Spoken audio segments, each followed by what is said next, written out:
All right, you primitive screwheads, listen up. They're coming to get you, Barbara. I ate his liver with some fava beans and a nice Chianti. Here's Johnny. Vanity. Definitely my favorite sin. I am the devil, and I am here to do the devil's work. The power of Christ compels you. This is my boomstick. What's your favorite scary movie?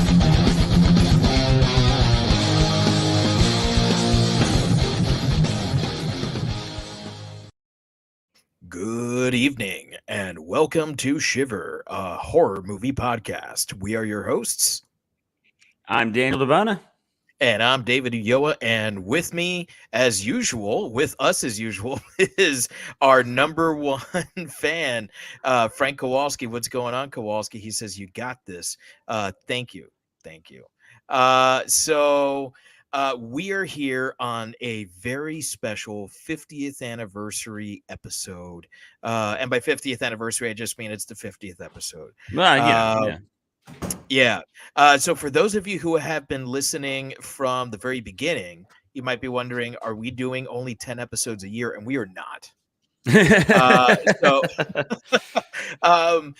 Shiver goes all the way back to 2017. And some buddies of mine, Jeff and Neri, we were doing a podcast called Mount Geekmore, and coming to know Jeff a little better, realizing that he was also a big horror head. I asked him if he wanted to do a podcast, and he said, yeah. And I said, hey, Neri, what about you? And he said, no, I'm not into horror movies. And I said, come on, man. And he said, okay, yeah, sure. And so we did maybe 2 years of Shiver that way. And it was a hell of a lot of fun. We did a lot of movies. You can go back and hear a lot of those early episodes. We experimented with a lot of different things. We did everything from straight reviews like we do now to more Mystery Science Theater 3000 style episodes. I'm a teacher, so I'm off in the summer, and Neri's a comedian. So when he was home, I was at his place, and we were watching movies that he had never seen before, and getting his genuine reaction to movies like Halloween and Halloween 2. We do them just as a double feature, or on like 4th of July weekend, I'd say, hey, let's do Return of the Living Dead. And Nice. So he'd watch movies like this for the first time. And so you can listen to these genuine reactions that he's having. And I think that what was established in those first couple years was really great. We ended up taking a hiatus, number of different reasons. Primarily, I had some stuff I had to take care of, got a master's degree, focused on, bettering myself and all that stuff.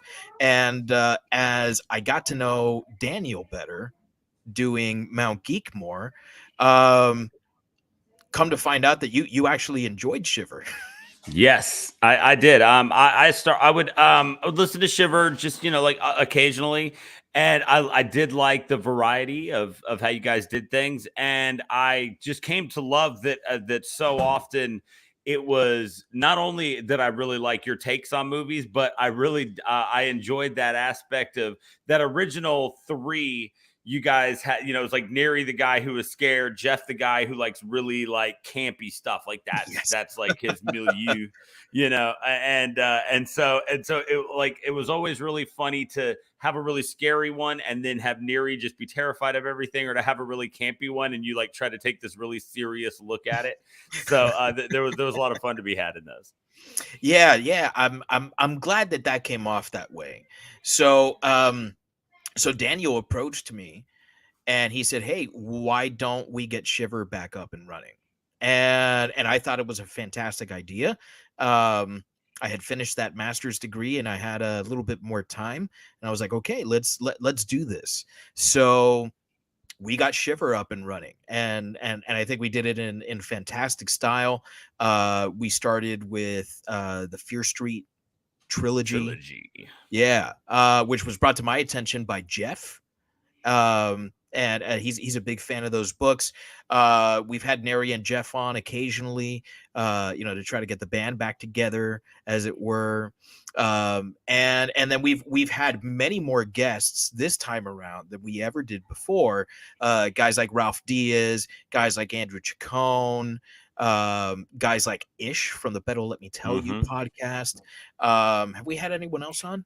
We have my buddy Seth Key came on and did Evil Dead with us. Evil Dead, yeah. We had my sister on for Final Girl. So we've had a nice variety of guests here, and I hope to keep that going down the road. So I've really enjoyed doing this, particularly this iteration of the show with you, Daniel. I've really enjoyed, because I feel like you get me. Yeah, fair enough. And I'm a weird dude. So I don't think it's many people that get me. So I have a question to you before we get to our series review, not movie review, but series review. Do you have a favorite episode from the ones that we've done so far? Is there one that stands out like, man, I was really firing on all cylinders that day? So I've got overall in total now. So this is episode 50. I went back and checked. Fear Street was 19. So so I've been doing this with you for a little while now. In total, I still think that the pinnacle of us kind of both banging on both cylinders and like finding just some great levels to a movie, because it was a wonderful movie to do that with, was Crimson Peak. It was just a movie where we both hit a really good stride in kind of breaking it down and finding so much in it. A couple of moments. I went back and listened when we did Hereditary. My occult ranting when and there's somebody talking about my wallpaper again. Seth Key saying the scariest thing I've seen here is the bonus wallpaper. Yeah. Yes, my wallpaper. Being on, Seth. I'm the only one who loves anymore. But when we did Hereditary, that is not true. I have yet to comment on this wallpaper, and it's because I'm afraid of what everyone's going to say about me. But I actually like this wallpaper. But when we did Hereditary, it's one of the first times that like I really got to like flex my amateur occult knowledge. And it's funny, like I went back and listened to it the other day, and I mean, it really is just the ramblings of a madman. But there was some really good stuff in there. I was really proud of that. One moment that always kind of sticks out to me is when we did the new Candyman, and it's because I was terrified when we got ready to record that episode, because we had kind of, we don't discuss like at length what we're going to talk about, but we had discussed long enough that I knew you were not a fan. And I was like, oh no, I was like, I don't know how this is going to go, because I did enjoy it and I recommended it. I had like all this weird anxiety of you like being upset that I recommended a movie you didn't like, or how it was going to come across if we were going to clash and stuff. But then when it went off like kind of seamlessly and we were both able to see each other's points, I was like, okay, so this can work like no matter what. So that one really stuck out for me. And I think that being comfortable in that made our D-Pass episode recently even better, because it was one we didn't agree on, but I wasn't as nervous. And so I was able to make more salient points. That's that was a good one. Because I feel like so often on podcasts, you either find that your hosts agree in every respect, or it's dissent in every respect. Right. There's rarely something where it's like, okay, yeah, I kind of like that, but also no, and for this reason, right? I feel like we don't necessarily like all the same things, although I do think that there is a lot of crossover between you and I. But I do think that when we disagree, we end up having some really good conversation on that. And that's something that I do enjoy. And that one in particular, I think Candyman, more than we need to do something, or we have to do something. I think that was a good one, because I didn't know how you were gonna take my shit on this movie that you had you had just praised. Like, and Yeah, and that, like I said, there was like this whole day of like you being like, "Oh man, we're gonna be different." And I was like, "Oh shit!" And so I'm glad to know you were kind of going through the same thing. So cheers. Yeah. I had no idea how you were gonna take that. So Yeah. so that was nice, I think. I too think that Crimson Peak is sort of the kind of that paramount of our I think it's smart. It's a very smart episode. Yes. We tear that movie apart. If you wouldn't know any better, you'd think that we were really intelligent dudes. And Said the guy who almost put whiskey and coffee all over his microphone. yeah, I'm not sure that we are, but we certainly sounded that way in that episode, I think. One of my favorite things to do is to just do critical and literary analysis on just about anything, and I went to town there, and so did you, and we had a fantastic time there. Honestly, one of my favorite episodes was Idle Hands. Oh man, because I mean, it just caught me so by surprise.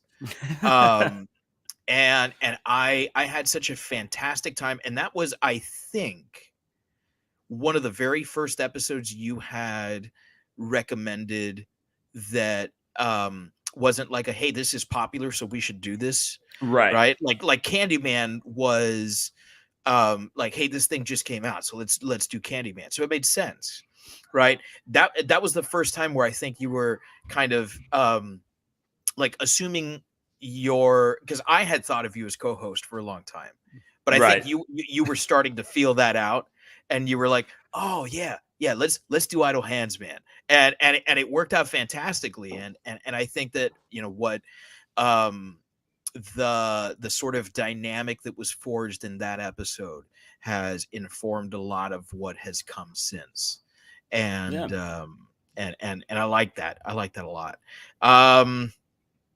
Mandy was also a great episode too, and Mandy was a fun episode. And it was right, because it's a bizarre movie. You don't know what the fuck to say. You don't know how anyone is going to react to that. Movie. That was an interesting, like that's probably, like I do here, like this is what my page normally looks like, right? I do like extensive notes as I watch these movies and as I think of talking points. Mandy was one of the first times I had like one sentence on the paper, and I think it just said Nick Cage with a question mark. I was like, guess we're shooting from the hip on this one. Yeah, and it was really cool to have a like an actual filmmaker on that episode, to have Ralph Diaz Wagner on that episode. So so that was cool.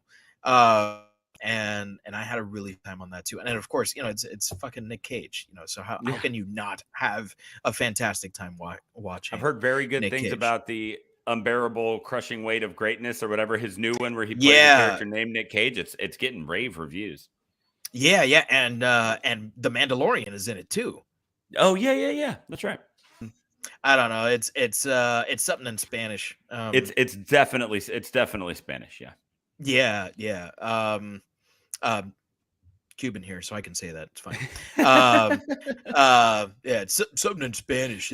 That guy, he's a Spanish. He's a Spanish.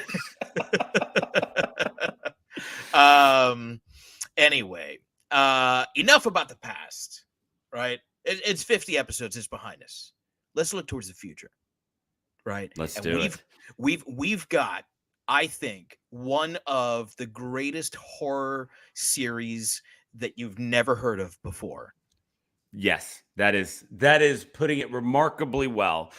We've got 5 movies here, and we are talking the Phantasm franchise.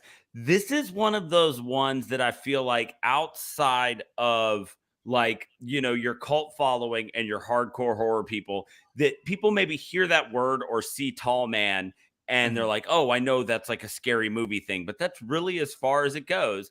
But what we have done is we've spent the last couple weeks deep diving all 5 of them. I have spent the last week making balls jokes on our Instagram.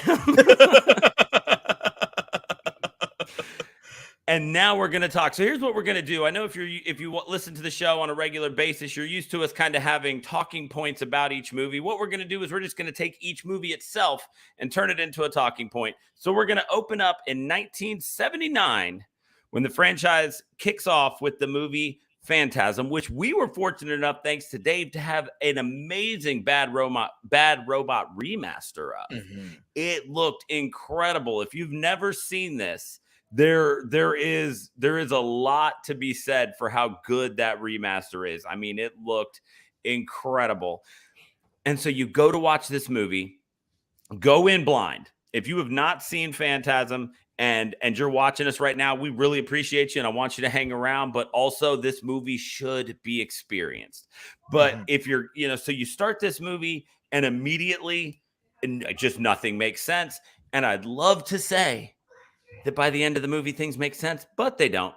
And that's okay because it ends up being just a really original and bizarre idea for a film. So what do you think about, let's start off with the first one, Dave. What do you got for Phantasm in 1979? I first saw Phantasm probably close to 10 years ago. And it was one of those things where I just you always hear about Phantasm, but I think very few people actually have seen Phantasm, right? Because it is such a cult movie. I mean, it's definitely the monster within the series. Yes. If anyone has seen any of them, it's usually that one, and it's probably my favorite one. And I say probably because there's another one that's kind of fights for that number one spot. Right. The dreamlike quality in that movie, I think, is close to unrivaled. I can't remember. Fairly recently, we covered another movie where I talked about the dreamlike quality in the movie. And I can't remember exactly which one it was. But I remember saying there's this quality that the movie has, and Invasion of the Body Snatchers. Invasion of the Body Snatchers. That's the one. Yeah. And this has that same dreamlike quality, but kicked up to 11. Right. It's and the disorientation that you have as the viewer is I think intended. It's not poor editing. In fact, I think it's incredible editing that this movie has.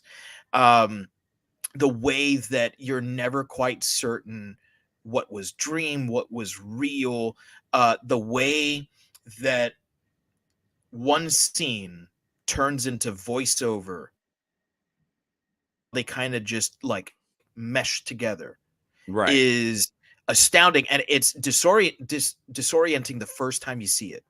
And this is the first time you've seen all of them, right? It's the first time I've seen all of them. I had seen the first 3, and when we get to number 3, I became but yeah, I hadn't seen 4 and 5. So it's the first time I've seen all 5, but I hadn't seen one. I hadn't seen the first 3 before. Okay, so yeah, if you've seen the movie before, I think you start to get it a little more. The more you watch it, the more it makes sense. Very similar to Hereditary. It kind of begs to be watched more and more.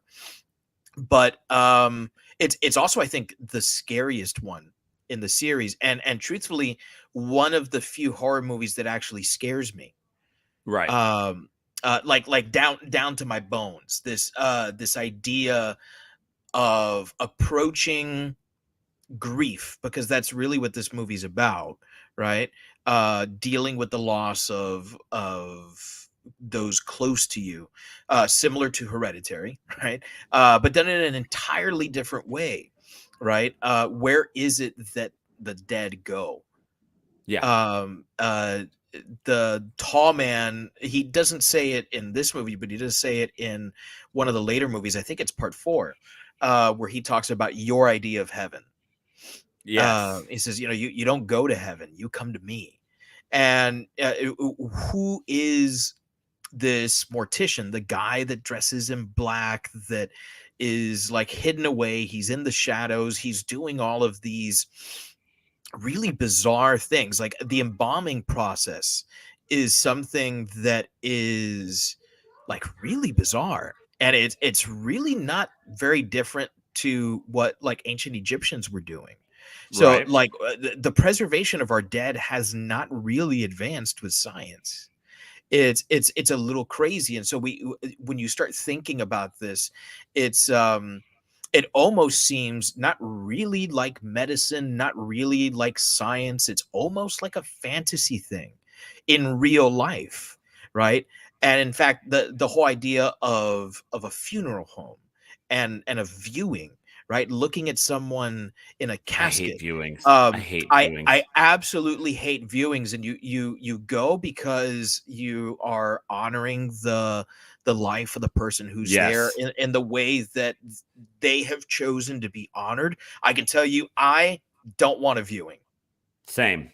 I don't even want to be buried. I want to be cremated. Also same. Yeah. For wait, I wonder if it's the same reason as you. Do you have like a My logical reason? um my newest reason is I saw a tweet where somebody mentioned getting your ashes scattered in the haunted mansion at Disney World, and that's kind of a new life goal. Um but That it's a problem. It's a is it problem there. really? They stop people all the time, and they have to clear Oh shit. the I thought it ride, was just so a your ashes joke. just get thrown away. Oh, whack. Yeah, Um yeah. I just I'm just not I'm not a fan of this idea of just like this vessel just kind of sitting there and decomposing. And I don't really, Mhm. buy it. I get like you go back to the earth. I'm just not a fan of all that, right? Like when the lights shut off, all of this is done. Like I don't need it to just kind of be hanging around. Like I don't need Mhm. people staring at just my dead face being like, oh, he was so great. No, like when my mind's done, like this I don't need this to exist anymore either. So I'm just, like I said, when lights go off, I'm just ready for it all to be done. I kind of feel the same way. I feel like whatever I am exists in the legacy that I have left, not in my physical person. So like don't bury me in my nicest suit and my nicest watch and put my nicest guitar in the casket. Right. It's a waste of a nice suit and a nice watch and a nice guitar. And it's a waste of a fucking casket. Yeah. I if this were the old west and we were talking about like, just wooden caskets, maybe, you know. Um, At least but this at least idea, there's a dope aesthetic to those. yeah, there kind of was, but this idea that like you said, returning to the earth, you're not going to return to the earth in your metal fucking box. Right. It's That's not it. hermetically sealed. Yes. So this idea that you are going back to Mother Earth, I don't buy it. Also, if in the remote chance that there is a zombie apocalypse, I do not Correct. want to be one of the Walking Dead. Fair enough. It's not something I want to be. You can't reanimate ashes. Yep. That is Also, I I don't want my family to feel compelled to visit me at a cemetery, which right. is something that I've always hated doing. And I think it's unfair to Yeah. tether yourself to this rotting corpse. Yeah. No, like I said, I'm 100% plus. Just I do love the idea of as ashes. Like if I'm gonna return to the earth, then don't make me be stuck in one place. Like if there's anything that's Mhm. hell for me on earth, it's just being stuck in one place for ridiculously long periods of time. Quarantine, I was losing my mind. Like we were recording 2 Geek Mores a week. I was doing trivia, just anything to where like I could pretend that this was a window, right? And so yeah, like I just go up on a mountain and throw it up in the wind, and then I'll land somewhere cool and I'll be Right. all over, So I'm down for that. Frank Kowalski saying Elon Musk is charging 2.5K to shoot your ashes into space. Sounds like a good deal to me. You know what? Honestly, when you look at funeral costs, That's 2.5K to have your cheaper. shit shot into space ain't bad Yeah. at all. Like Yeah. caskets ain't cheap. No, they're not. So when I was watching this one, I'm probably about the same as you. Honestly, it was probably about 15 so years ago that I saw this for the first time, and then it was just kind of like just a watching thing. But watching it now and trying to look for stuff. Did make it more enjoyable. Did make it scarier. A couple of things that I just really love about this one. One, not enough can be said, not just for this movie, but this one being the one that we're talking about now. But God, man, when they made scary movies in the 70s and 80s, there was a lot of focus put into not just using the right like sound effects for jump scares, but for creating a score that was iconic of your movie. Oh And man, this one's got it. It does. It's so good and it's so versatile. Like it just shows up through all five. Just and you can always tell it's there. Just the scoring for this movie was geniusly done. I love it. I love the way the music is in this movie. I really love that they really they edge you, right? Like you don't get any really big grotesque type scares until act 3 when they're in there, and then you finally get the first time that the silver ball attacks and the fountain of blood shoots out of the dude's head. What an incredible special effect, man. So good. But like they make you wait on that stuff. You don't, you're just constantly being reminded of how terrifying this tall man, Angus Scrim, is. Not enough to be said about him. And you're just occasionally getting little pieces, and they don't always fit together, and that makes it even scarier. They did just so many great things with this. There's a really awesome special effect where he looks at the old photo and it like comes to life, and you see that he's been the Undertaker for a long time, and it's just they did a lot of the dwarf things. They wait a while. They tease them. You hear them scratching. You kind of see a brown cloak disappear behind a tombstone, but they make you wait before you finally see them. There's Their no howl or growl or whatever it is. Yeah. You almost don't even know if it's like an animal, like a dog or something. Yes. And when you finally see him. Oh, yeah. And I also love this movie. There was a meme on our Instagram where I put something up about it was like the Ariana Grande looking yes.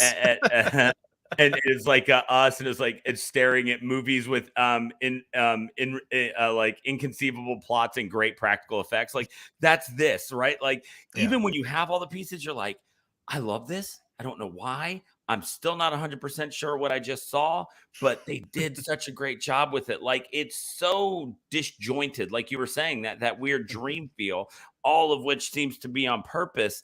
That it's fantastic. Like it was so good to go back and watch this one and see how this, just kind of on its surface is almost an incomprehensible mess. Like I don't want to know what the storyboarding for this thing looked like. It had to be a nightmare. But what's his name? Don Coscarelli. Don Coscarelli, like he obviously knew what he wanted to do, and that shines as you watch this movie. One thing that I didn't notice when I saw it a long time ago, mainly because I hadn't read kind of what it pulls from, but now it's even fresher in my mind, is there's a scene in this movie where he goes to visit a psychic and her granddaughter, and they obviously have some sort of powers, right? So again, dreamlike quality, because to this point, you've seen tall man lift up a casket by himself, but it's always through the perspective of young Mike. So you don't know how much of it is kind of in his mind, but she like taps the table and this box appears, right? And she's like, put your hand in there. He's like, it hurts. And she's like, and she literally says, fear is the killer. And I was like, oh my God, that's straight from Dune, which, is even more memorable because it just happened. But then in what I am choosing to believe was 100% on purpose to prove that this was homage, not ripoff. The very next scene, where does Jodie go? A bar called the Dunes Cantina. Yeah. And that was so smart, because it would be so easy to just have that scene and then just have everybody say that you were ripping off an iconic line from Dune.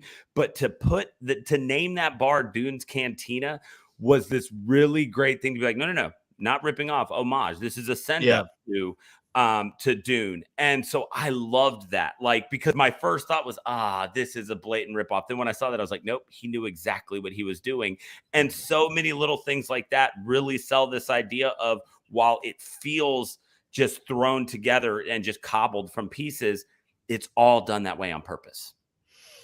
Yeah, it's that sort of like winking at the audience. Yeah. That Coscarelli does a lot, because he does it a lot in what is probably his most famous movie, The Beastmaster. Yep. There's a lot of that, throwback to, the sword and sandal movies of the 50s and the 60s. We touched upon briefly the spheres. Yes. And for me, as scary as the dwarves are, my son referred to them as gremlins. He called them gremlins the whole time. Fair. He watched this entire franchise with me. Nice. And I think he's now officially a fan, PH fan. Right. Yeah. So he's actually taking his he's like re-skinning Minecraft people. So like he turned the Enderman into the Tall Man. Nice. And yeah, I'm like, you know what, man? Like, I fucking hit it out of the park with you. I don't know what I did, but you're just so fucking cool. So he even more than the dwarves, those spheres, I think, are just so damn scary. And the fact that we only get to see him twice in this movie. Yeah. Like the lasting impact of those silver spheres is incredible, because we really only get to see what they do once. Right. Yes. And in that one instance, I think maybe 50% of the scare of the movie is right there. Yep. It's absolutely incredible. That shit's like nightmare fuel. Yes. And because that's the sort of shit that you dream about. These crazy things that are impossible. Like, that is an impossible machine. Right. And yet you believe it when you see it. You're like, that's the kind of shit that chases me in my dreams. And the fact that was an effect that was done practically in front of the camera is crazy for the budget that they had. Like, I think they had like $650,000 to make this movie. Right. And yet all the effects are, I think, still pretty memorable. I don't think there's any that don't hold up. There are some that hold up better than others, but I don't think there's any effects where I'm like, nah, I don't believe that. I think it's all pretty good. Like, when he chops the fingers off, that those aren't real fingers. But then there's also this sense of, well, is the Tall Man a person? And would his fingers look that way? Right. There's interestingly, you mentioned Bad Robot at the top of the discussion for this movie. And J.J. Abrams is apparently a huge Phantasm fan. And when he had finished making Star Wars Episode 7, he approached Don Coscarelli. That fuck you money. Yeah, he had that fuck you money. And he approached Don Coscarelli and he said, hey, listen, I don't know if you know, but I've got this movie I just made. It's called Star Wars, right? And there's a character in there called Phasma, and she was inspired by your movie Phantasm. Her like chrome armor, the moment he saw it, he was like, that reminds me of those flying silver spheres from Phantasm. And so I don't know if it was a like, hey, let me throw it back to where I got this from, sort of thing. But he said, let's remaster this thing. And he and Coscarelli worked on it for like a year. And Wow. that's why we have this incredible like 4K remaster of the movie. And it really does. You hit the nail on the head. It looks so damn good. It looks better than the big budget Universal Studios Part 2. Yeah, it really does. You're talking about the silver spheres, man, and there's whenever you're making any sort of franchise for anything, right? You've got to find a way to put your stamp on it, and Mhm. there is such an insane amount of genius in the simplicity of creating the silver spheres, Mhm. and just make obviously Tall Man, very iconic, Mhm. and but man, there's just it's such a simple idea that I don't think can be said better than you did, that because it's so unnatural, you associate it with a nightmare. And you're like, even before you see it like stab into someone's head and drill in, just the idea of these things swooping at you as they're like dodging them in what's already a creepy environment anyway, in this mortuary. It's so they always it's not like super. I mean, it's very, very smooth, but there's always like a little, like a consciousness to it in the Mhm. way it moves, right? And it reacts. It doesn't just stop on a dime, turn around, and come back. Like it kind of skids to a halt and stuff. So Yeah. it adds this element of realism to something that is in no way real. And that's little touches like that make them even scarier because it makes you go, God, what if? Right? Like,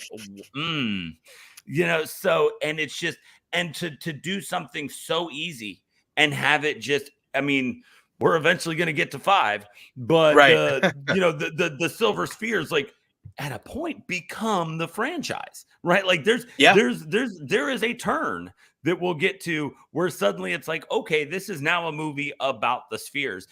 and that's how huge this one effect was. The other thing that I would say is like the other 50% of the horror of this movie is Angus Grimm himself. Yeah. Like he puts on such a terrifying performance, which I found out today on YouTube. There's this really great interview that Coscarelli and Scrim did for University of Miami for their film school back in '79, and it was filmed. And I guess they used to play it on local TV here. And Scrim talks about the fact that he was for many years a theater actor, and he was typically casted as the nice guy. So for him to All do right. this, he was like, I had to put myself in a totally different frame of mind. And he and Coscarelli apparently spoke about this quite a bit. And what they decided was that in the way that Karloff had been able to muster some sort of like emotion and sympathy for the monster in the Frankenstein movies, Right. and the way that Lugosi was able to get a sort of like seductiveness into Dracula. What they wanted in the Tall Man was nothing but pure, unadulterated evil. Eh, They wanted no other characteristic there. So what he drew upon was simply death. He was like, I approach this as this is death incarnate. And when you see that, it's like, fuck, that's exactly what this guy is. Yeah. He plays that so well. Every single scene, just the footsteps, the Yes. The footsteps on the footsteps. marble, and before you even see him, it's as iconic, I think, to a horror fan as the jangle of the spurs on Clint Eastwood's boots are Yeah. in a western. Yeah, absolutely. I mean, it's Jason's breathing, right? It's Yeah. it's it's when he's approaching. And shout out to Scrim's amazing co-actors, co-stars, his fucking eyebrows. Yes. That You can see it right here if you're watching yes. live. That dude says as much with just his eyebrows as he does with his mouth over 5 movies. And because the other thing is, until you get into 4 and 5, his dialogue is very slim. Yeah. He does not say a lot until you get to 4 and 5. And He has you know, 8 minutes of dialogue yeah, it's just, and it's, you know, it's just in like, the whole series. services are in an hour. You know, it's like, oh fuck, who is this? You know, and just, but that's the thing. Like, man, he starts working that face and those eyebrows, and it's like, this dude wants to kill me, and I still don't know why. I'm in hour 7 of this series. Yeah. I still don't know why this guy wants me dead. But you know, he wants you dead. It's just, he's stellar. And as he kind of gets more screen time and a deeper backstory, for what it's worth, we'll get to that. As the movies go on, he's the constant. There are a lot of up and downs, but him being awesome is 100% the constant through these movies. Absolutely. So, because we do have 5 movies to touch upon, I think we should go on to part 2. Now, part 2 was made, I believe it was like 9 years later, 8 or 9 years later. 88, yeah, 9 years later. Yeah. And Universal Studios, who Don Coscarelli had a relationship with, had, I guess, seen what Phantasm was doing on the indie circuit, and they were like, okay, well, this is a movie that's become a cult movie. It's made a lot of money with like very little budget. What if we threw only a little bit of money at this thing? Right. What could you do with that? And I think he had $3 million, which is like the most money he's ever had to make a movie. He's like he comes from like the Roger Corman school of Depression filmmaking. era filmmaker. Yeah. Oh, I'm gonna stretch this budget. Hell yes. And so like he actually had like a budget for this. It wasn't much, but he did have a budget for this one.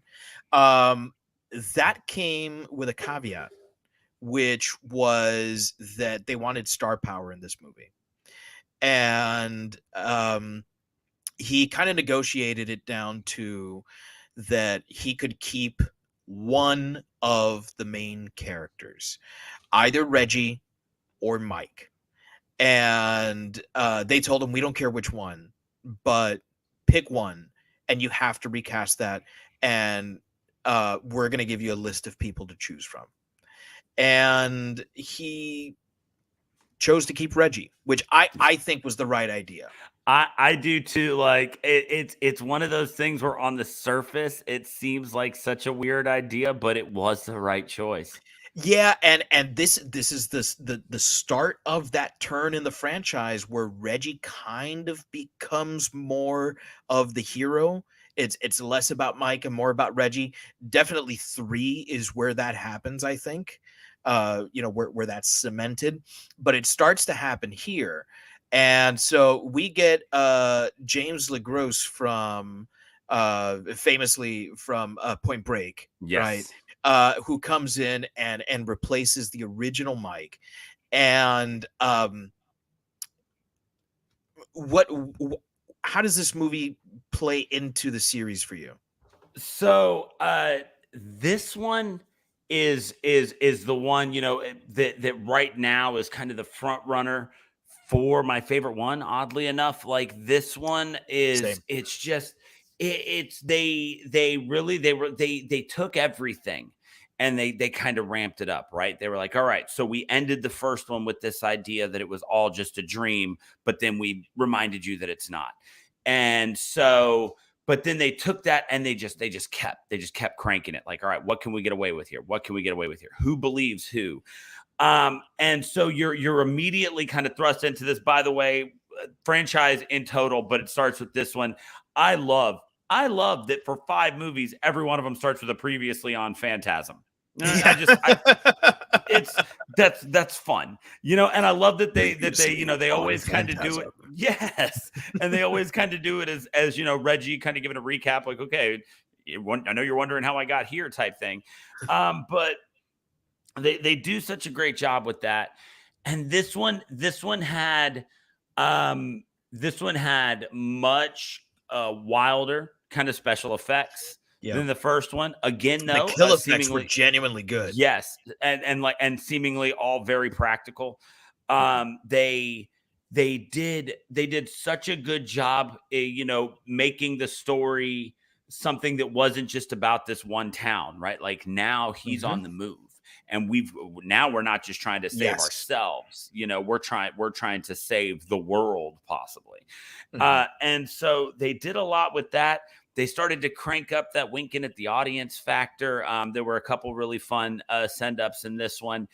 I thought that this one was kind of exactly what a sequel should be. You take what you've established, you honor that, and you build upon it. And they did that very, very well. The idea of this movie where the tall man was chasing Mike while Mike was chasing the tall man is such a weird thing. Like because they were both constantly after the other, but because of who the tall man is, like his method of chasing Mike was to keep bringing him closer.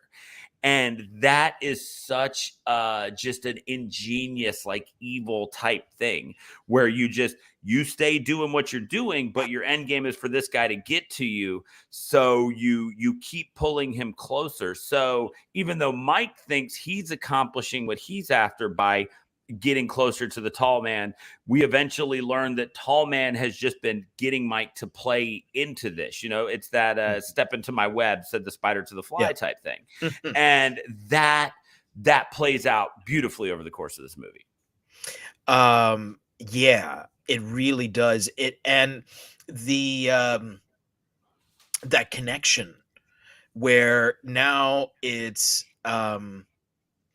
almost like a symbiosis. Like the tall man needs Mike for something, for something. Just as Mike needs to stop the tall man. It's almost like a like a Spider-Man and Uncle Ben situation where like Uncle Ben needs to die for Spider-Man to exist, right? And there is no Spider-Man if Uncle Ben survives, sort of thing. We're like, he's chasing this idea, and without that idea, there almost is no Mike. And I think that James LeGros is a legitimately good actor, and I think he gets that. He gets that here, and this idea that he needs to not just stop the tall man, but that he needs to save Liz. Right. There's more to it now. It's not just stopping the tall man, it's saving the world. And you do kind of get that, like, it does seem a little grandiose at first. Right. But the scene where they and they don't actually shoplift because they do leave money. Yes, because they do leave the money. Right. And I always wonder where Reggie's getting this money from. Reggie's loaded. He never runs out of money. Ice cream man. And and apparently just pockets full of hundreds at all not once in any of these movies did Reggie stop at an ATM, but that dude will sling $100 bills. I don't understand. And he had a really nice looking house before it got blown the fuck up at the beginning of the movie. Right. Good humor pays them big bucks, apparently. Yeah. Well, you know what? That's difference in generation, man. You boomers, you could have afforded a 2-story 5-bedroom home off of driving an ice cream truck. And my millennial ass is sitting here in a townhome, and I'm lucky to have it. So anyway, I said I love what they did with Reggie here, and this idea that Reggie and Mike become these tall man hunters is to me the greatest turn that this could have had. I think I've never seen Supernatural. I was going to mention that. I know that I would love Supernatural. Jeff has mentioned Supernatural to me countless times. He's begged me to watch this show. I simply don't have time to commit to 17 seasons. Yeah, or however many seasons there are. I don't have time to commit to that. However, with what little I know about Supernatural, there is no way that it was not influenced, even just, by a tiny bit, by Reggie and Mike and their hunt for the tall man. It's crazy, and you really do start to see the damage that the tall man can do in this movie when they roll into town after town and they all look abandoned, and there's cars that are just strewn on the side of the street. There's windows that are broken. You really do start to feel like we are nearing an apocalyptic event, and we will get there at part 5, but the and boy do we get there. Oh, right? and boy do we. But the fact that I don't know if Coscarelli had this idea going back to part 1, but definitely going back to part 2, he has this idea where we are headed towards this apocalypse event. And the tall man is after nothing short of the total annihilation of the human race for the betterment of his own kind. Right. Whatever that is. Right. Whatever that may be, because we still don't know. And the series is over, right? And I think that mystery adds something. I don't think that we need exposition every step of the way. Yeah. There, part of the reason why Raiders of the Lost Ark is my favorite Indiana Jones movie is because there is a sense of mystery there. We don't know everything about Indiana Jones, and I love Sean Connery. He's great in Holy Grail. But did we lose a little bit of that mystery there? Did some of his badassness go away when Dad is sitting there slapping him upside the head? Yeah, a little bit did, So that there a little bit of mystery is okay, and I think that we still have some of that mystery here, and we still have the DNA of the original Phantasm. But we did lose the dreamlike quality. It's the one thing that I think this movie is missing, is that dreamlike quality. And this was, again, something that the studio imposed on him. They said, you will have not one dream sequence if you want our money. And he said, okay, because I want to make another movie. And I think it works for what it is, because it's a very different kind of movie. He didn't try to make a similar movie without the dream sequences. He just said, you know what? Let's just lean into the balls to the wall, fucking crazy action, comedy, horror here. This is not going to be some sort of like ethereal, dreamy nightmarescape. No. This is something totally different. This is the Terminator 2 to there we the go. Terminator. This is the Aliens to the Alien, and it works. And there's a lot of people that will tell you that they prefer Terminator 2 to Terminator 1. There's a lot of people that will tell you they prefer Aliens to Alien. I'm not one of them. I prefer Aliens to Alien, but yes, I think more people are in that camp than not.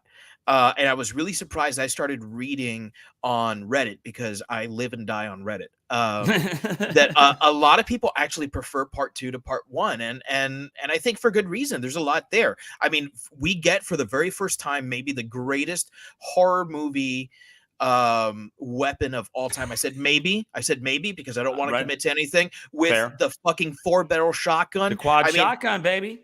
What's better than that? I don't know. I mean, Ash's chainsaw, I'll give you that. Yeah, Ripley's flamethrower, right? They're up there. Yeah, but man, not only is it a quad shotgun, which is dope, but like the way that he kind of bevels it to where, which is cool aesthetically, but also kind of like gives this feel, because multiple times from the point that he creates it on to the next that movie and 3 more, he fires, and apparently this thing just fans out like a mother. And so, I know dick all about guns, right? I'm not a gun guy, but aesthetically looking at him, like, oh yeah, it can spread out that much because of the way he made it come to a point. That makes total sense. I don't know if it does. You can come attack us, I guess, on Instagram if you want, but aesthetically it gives that feel, and I love that they made it look like something that a dude would make in a hardware store at night. Like it's held together, duct taped together. Yes, it's duct tape, and you see him like screwing on the handle and stuff. Like they did such a good job with the quad shotgun. It's awesome. And man, that just goes into the fact that obviously when they got that extra money, he was like, I've got some great ideas for visuals that I couldn't do with what my budget was before, because the special effects budget for this one, you can tell, went through the roof. Including very early in the movie, we get this really great gag where as they're chasing and they're constantly going through different mausoleums or mortuaries, whichever word is applicable.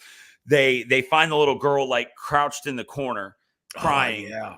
And then they pull the blanket off her back and like her spine comes up and it's got a face on it, like a face, like a chest popper.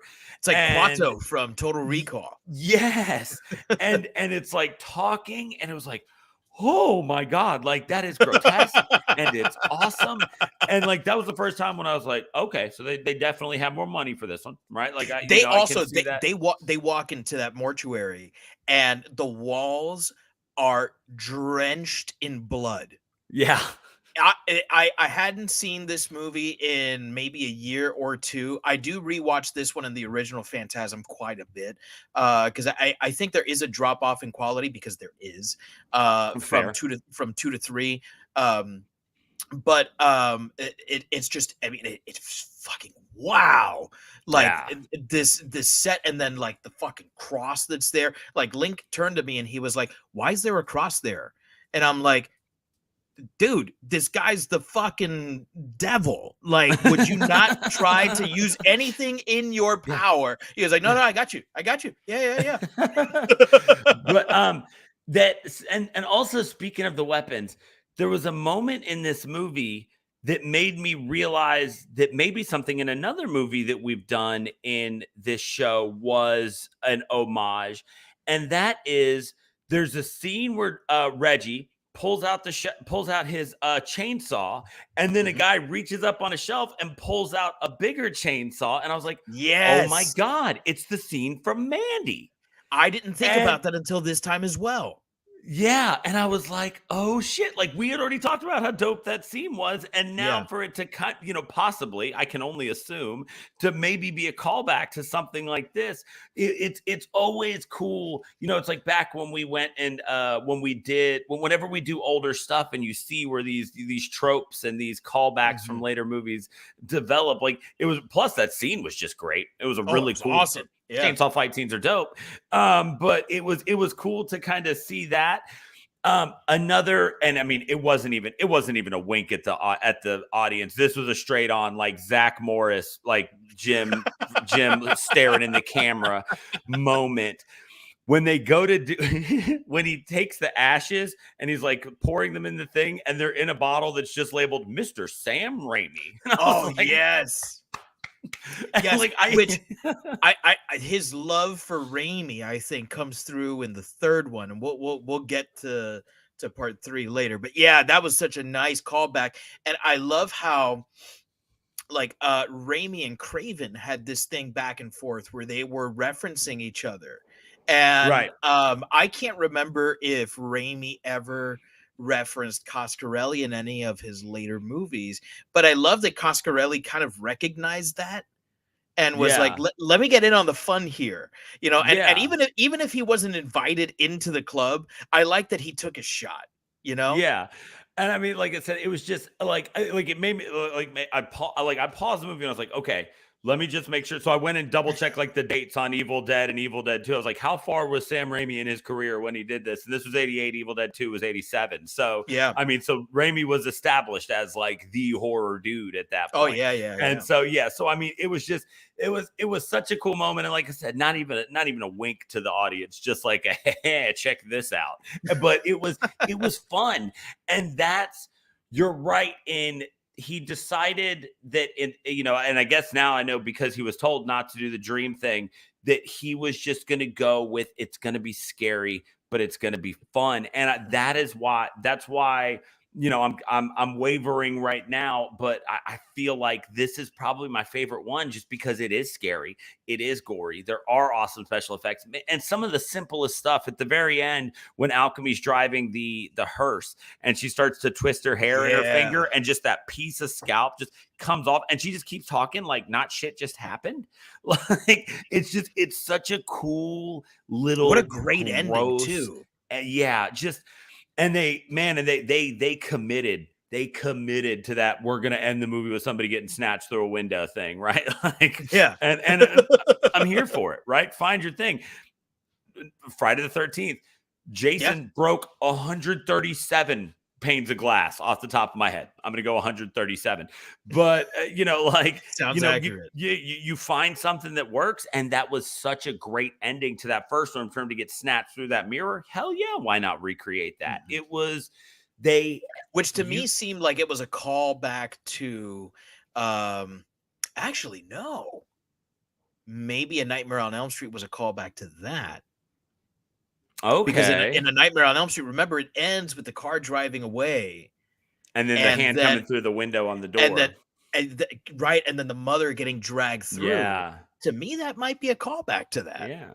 So when it's all said and done, man, this one was just ridiculously fun while keeping so many of the things from the first one that made it scary. Like I said, it seems like such an odd choice on the surface to go with Reggie, but I mean, the dude hit just constantly. He was good at what he did. He's horny. Good for him, right? Man, I hope that when I am as old as Reggie is in part 5, that I can still get it up like he does, because holy fuck. Yeah, Reg, man, Reg Horn Dog knows how to make 2 shotguns into 1 shotgun. Like, yeah, I'll ride cross country in a Hemi Cuda with this dude hunting the tall man. Seems like a cool guy. So this one was just, it was fun and it was scary. It was a nice change after the first one. They did a lot of really good things. I'm very happy with number 2. Before we move on to number 3, I think this movie has my favorite kill in the whole series, which is the I don't know what to call him. Would he be a mortician? Would he be a pallbearer? I don't know. Oh, yeah, he's a little bit of everything. The tall boy. The tall man's henchman. The tall boy. I like that. The tall boy. There's 2 of them. Yeah. Yeah, the tall boys. The first tall boy. Fucking, I'm drinking whiskey now. Now I want to have a tall boy. The first tall boy, the one that gets his hand impaled, right? Yes. And he very smartly cuts off the hand so that he can live, right? And effortlessly too, just took it. Necessity will have things like this happen, right? The sphere burrows into his back and up his spine, through his chest cavity, out his mouth. That was, oh my God, one of the most brutal kills ever. Every time I see it, it knocks my fucking socks off. And I was wondering if this was going to be too much for my son. It was not. It was not. He was there for the whole ride. He was like, "Oh my God, did that go through his chest?" I'm like, "Yeah, it did, kid." Oh man. Yeah. So good. I mean, and injecting the tall man with the embalming needle full of embalming fluid and sulfuric acid, like, again, special effects budget, just the way eyes just to melt popping. his whole body off and pop the eyes. Yeah. So 2, they take it. They go adventure movie with it. They up the budget. And then we get into Phantasm 3, Lord of the Dead. Again, good waiting period here. We go from 88 to 94. So now we're mid-90s. We're still looking at Phantasm movies. And again, but technically no time has passed between the 2 of them. Right, which is interesting because there's 9 years between the first 2, and they're like, okay, 10 years passed. They acknowledge it, yeah. Yeah, then there's 6 years between this one, and they're like, no, it picks up the exact second the last one left off. Like, they're just now leaving the mortuary. And where 2 took the first one and decided to get weird with it, 3 took 2 and decided to get Home Alone-y with it. 3 was a little all over the place, but what do you think about 3, man? I like 3. I go back and forth on whether I like 3 or 4 more. because they both have, and I do like all the movies in this franchise. 3, I think, marks the decline. I think 1 and Right. 2 like definitely stand head and shoulders above the rest. But it's for a reason, and it's because funding was difficult. And he was back to funding these movies on his own and kind of raising money as he could. And he is forced to go the video on demand route because Right. distribution is expensive. And before we keep going, Frank Kowalski has a comment. He says, I watched the chess scene in the whole Phantasm series when I had COVID. Felt like a literal fever dream the entire time. That is Yeah. possibly the best scenario to watch all 5 of these movies. Yeah. That's incredible. And actually, you should probably rewatch, because what you saw and what you think you saw, because of COVID fever, is it could be 2 different things. Shit, now I want to watch Phantasm with a high fever. Yeah. Now I'm just interested in what that's like. Yeah. Fuck. I wonder if you could like somehow like direct, like broadcast to your mind while you're asleep. Because that would be the ultimate Phantasm. That would be the way to do it. You're right. Yeah. Some sort of like Clockwork Orange shit, you know. Mm-hmm. So I understand the drop in quality, and I don't fault the movie for it. And in fact, I look at 3 through 5 with different eyes. I think you have to Right. appreciate video on demand movies that are video on demand because of budget, and you have to approach them in a different way. These are movies that Coscarelli made for 2 reasons: 1, for himself, and secondly, for the fans. And I think that that's why Phantasm fans are so rabid, because these are movies that were made for them. Right. And this movie, in fact, was written by a fan, and Coscarelli collaborated with this guy.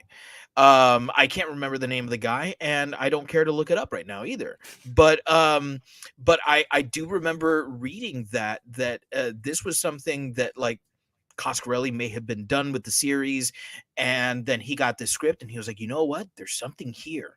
Let's keep going. Let's do this. Let's explore this a little further. And because he was doing this himself, he had the ability to bring in the original Mike. Right. And as much as like I extolled James LeGros to bring back the original Mike, now there's this sense of like legacy that happens with part 3. There's also a really interesting thing in that we start to get some explanation in part 3.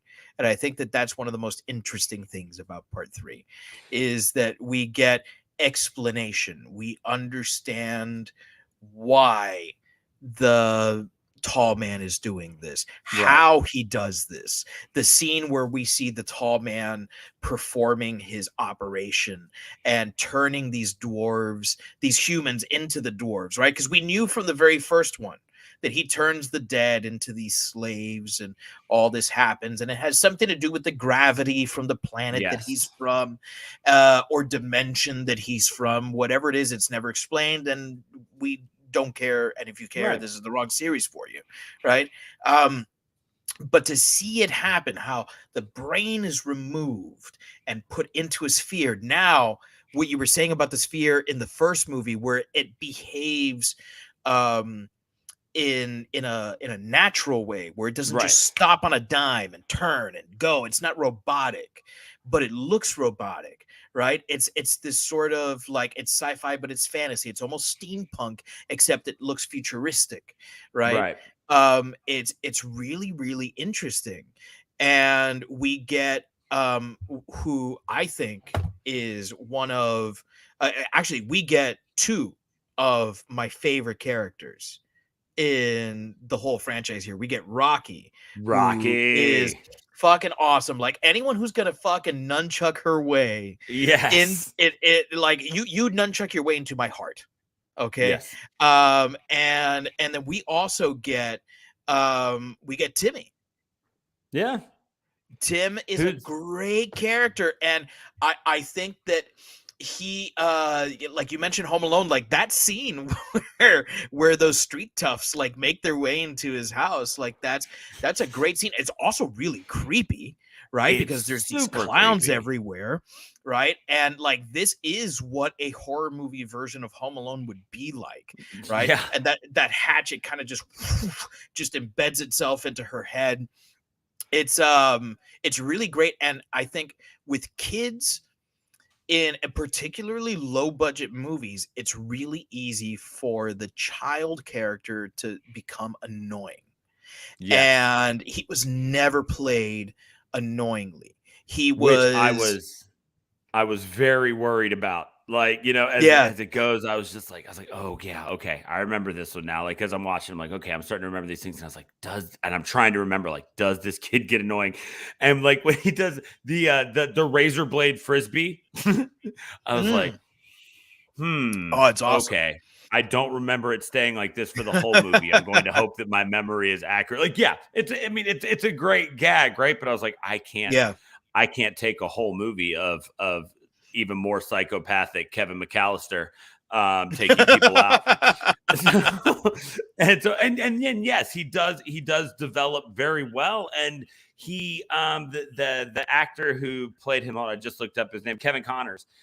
He does a really great job of playing a kid who has been forced to grow up without like it feeling forced, right? Like that idea of being forced to mature before you should have to is something that's a very fine line when you're watching movies, right? It's easy to have them, be annoying or just be comic relief, like in great Role Models is a comedy movie, but the little kid, it's like, oh look, it's funny, he's like 8 and he says fuck a lot, and so it's real easy to cross into that territory. But they rode that line where he did come across as a very emotionally mature character while still getting to be a kid, and that was awesome. Yeah, and there was a point I was gonna make. Oh yeah, sorry. No, I can't remember what it was. You talk about him being emotionally mature. That scene where Reggie is going to leave him at the home where this woman is taking care of all these children that have come from the nearby town, and he hands her a couple $100, right? Because again, he's just Right, flush with cash. And he Timmy, in his like super street smarts, notices what's going on, sneaks into the car, into the boot of the car. For those of you watching and listening in England, the two people who download from England, throw you a little bone there. He doesn't really get upset about it. He just tells Reggie later, he's like, "You're gonna take me back?" He goes, "No, man, we're good." That's to me, like, he is such a great replacement for Mike in a movie where Mike really isn't present. Right.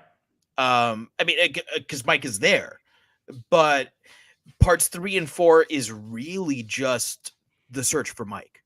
Yeah.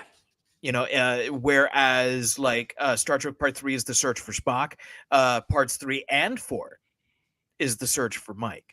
And I kind of wish that Mike would have stayed around longer.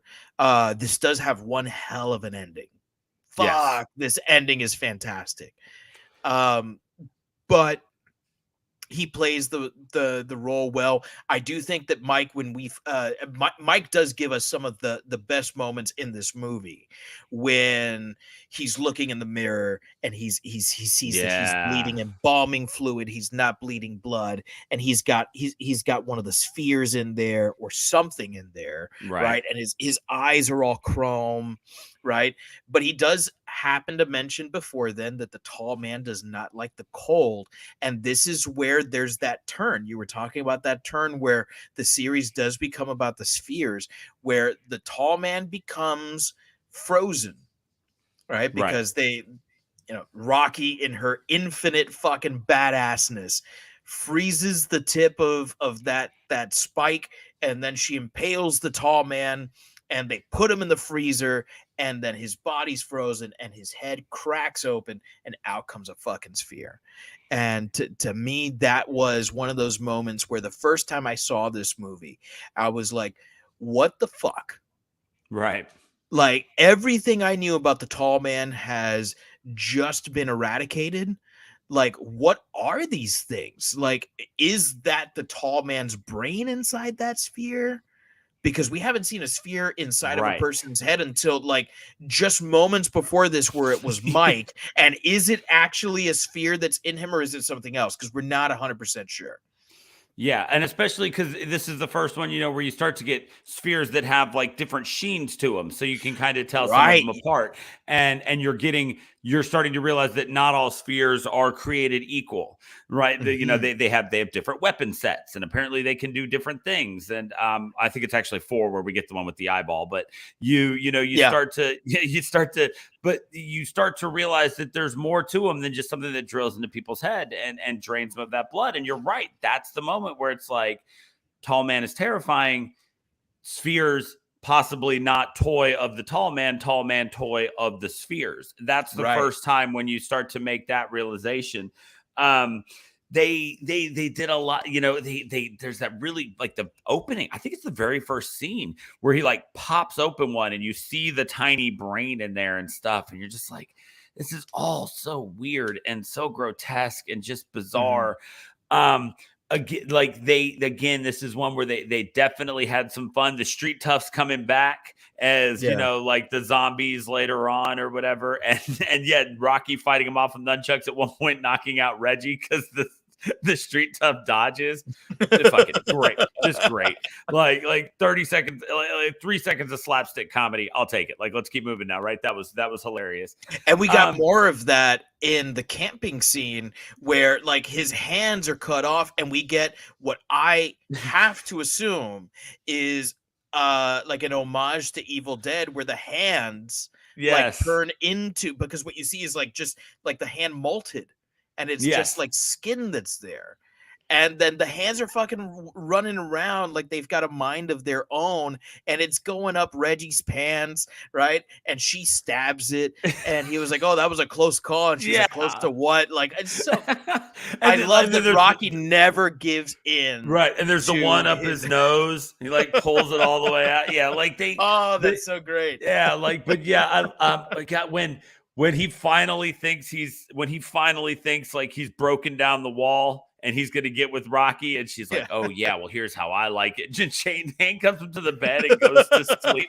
Like, not only is that just really funny, but it's like, it's one of those things that anybody who's been married long enough like could see happening in their relationship, right? It's just like, then she handcuffed me to the bed. Your boy's like, whoa, really? It's like, yeah. Then she rolled over and went to sleep. It's like, oh, like, it's just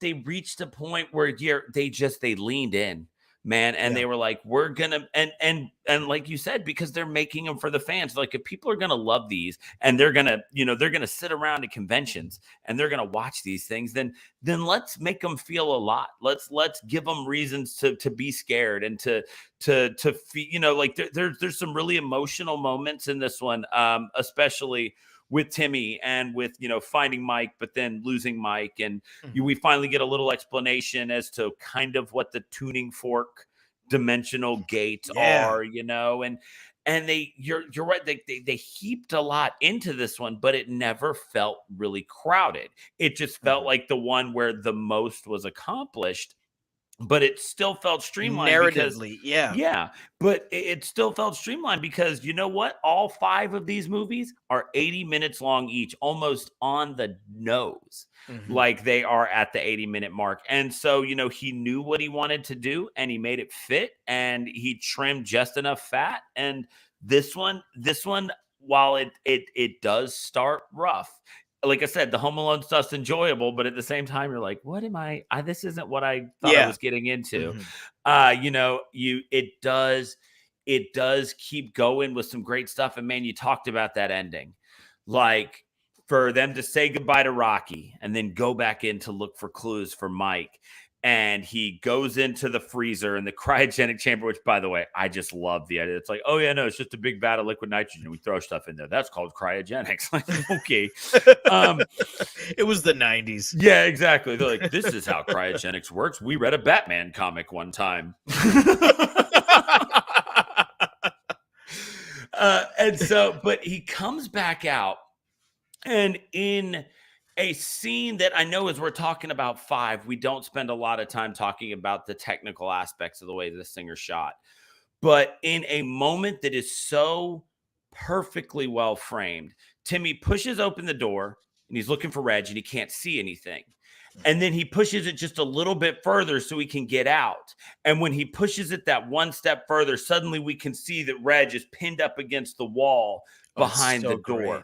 It's so amazingly well shot. And in that moment goes from, like, okay, cheerful goodbye, Rocky cracking jokes, about never getting with Reg, to, okay, things are getting weird. We put that weird gold one in this vat and it's gone now. And then it just builds back to this sheer terror that the movie ends with, to where when then the door closes and you see tons of those balls. And, Mike had just warned them, there's thousands of them. And suddenly there's so many of them, they've got them pinned up against this wall. And then again, snatched out a window. And it's like, God damn, like so much had happened at that point. You forget about the ending being snatched out windows and it's effective again. Yeah. And there's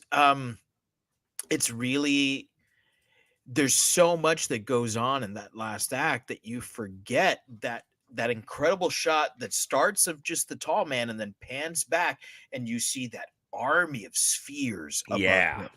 And the fact that Mike had said that there was this army of spheres that was present.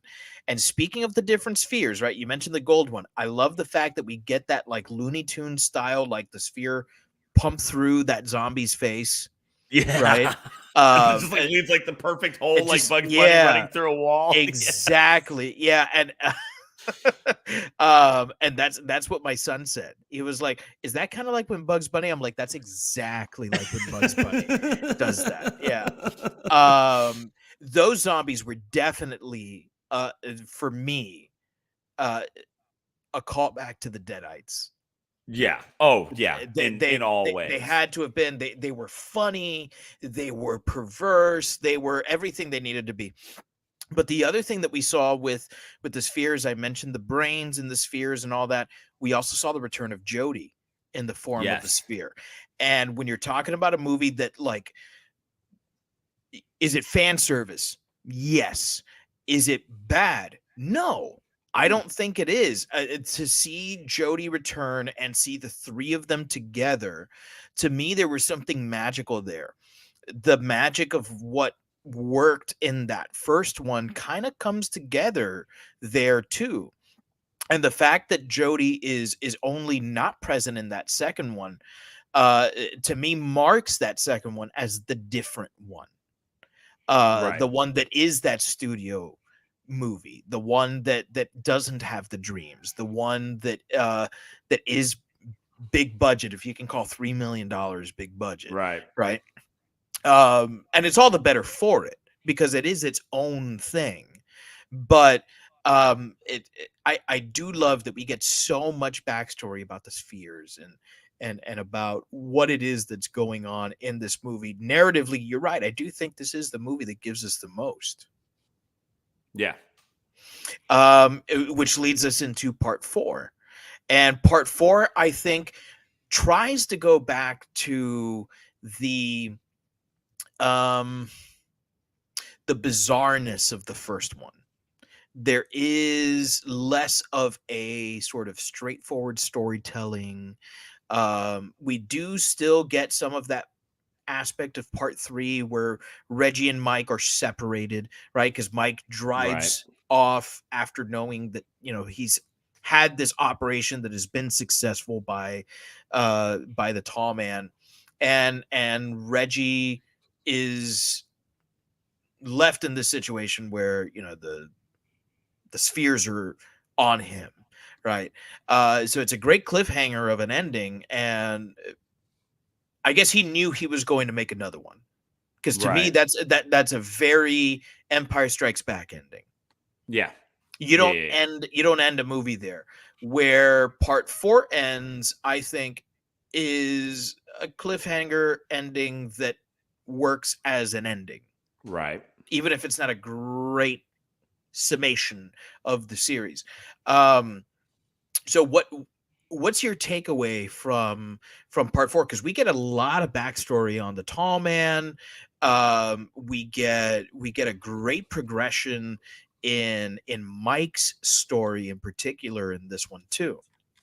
So now we've reached the point where these last two, it's the first time I've seen them, and I'm still very torn about 4. Mm-hmm. Like there's a part of me that really wants to be like, 4 is the dud in the series, because it was the first time while running through that I had moments where I felt bored.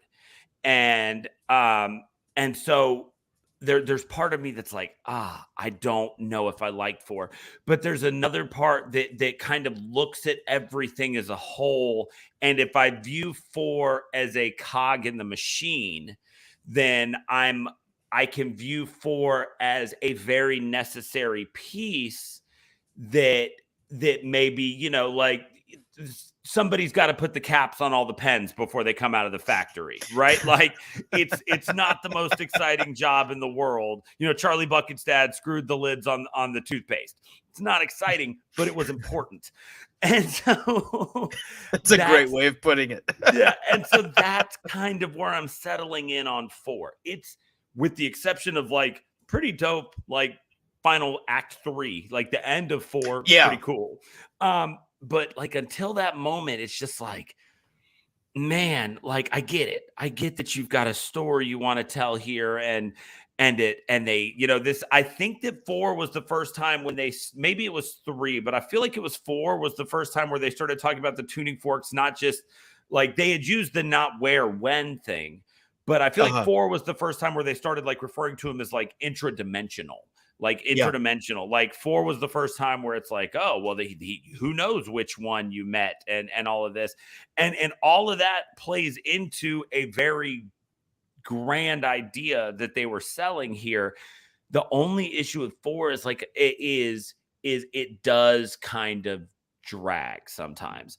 There were definitely some really good scenes. I love that scene where he's in the desert and it's just a field of the tuning fork gates, right? And some of that stuff is cool. It was cool to see Angus Scrimm without all the makeup on and just kind of looking like an old man pouring lemonade, and stuff like that. Like there were some cool moments, and like I said, in the grand overarching idea of Phantasm, is 4 great? Not in my opinion. Is it necessary? Absolutely. Because without 4, the insanity that we're going to get to at 5 wouldn't exist, right? Right. And so, and it also makes use of what was established in 3. One of my favorite things about 4, so 4's in 98, so we only waited 4 years for this one. But I've got to assume that some of those flashbacks that weren't actually in the first movie were like deleted scenes that they now found a use for, because you can well, I mean, in '98, the reverse aging, with special effects was not what it is now. But you can't shrink him down and make him look like young Mike again. But like that scene where he jumps on the back of the ice cream truck and grabs an ice cream out of the back, like that wasn't actually in the first movie. So I do love that they, possibly for budget reasons, but then made it work, used footage that they already had to help tell this story and create a deeper connection for the fans with these characters. And I did really, really like that aspect. To me, that aspect of the movie is the best aspect of the movie. Part 4 is, for me, it accomplishes what my favorite part of Doom Eternal is. I don't know if you've played the recent. I have Doom not played games. Doom Eternal. So Doom Eternal kind of ties all of the Doom games together. Okay. And on top of being a great shooter, it's also a great capstone to the entire series. And part of that is that it strings them all together. And I think that part 4 does that. I will agree, it's not the most exciting of movies. Right. This is likely my least favorite in the franchise. But that's like saying Return of the Jedi is my least favorite Star Wars movie from the original trilogy. Right? I got to say from the original trilogy. Because The Last Jedi is just fucking awful. I can't stand that movie. But I love The Return of the Jedi. And yet it's still my least favorite. And that's kind of how I feel about this one, because it does string together those movies and it makes the legacy matter. Right. Because we see those things that we did not see in the original movie, and yet were filmed and they're presented in a way where now what actually happened in that first movie. Yes. Right. It even accentuates that dreamlike quality that the first movie had. And it's like, how did they actually kill the tall man? Was he hanged? Or did he fall down that mine shaft?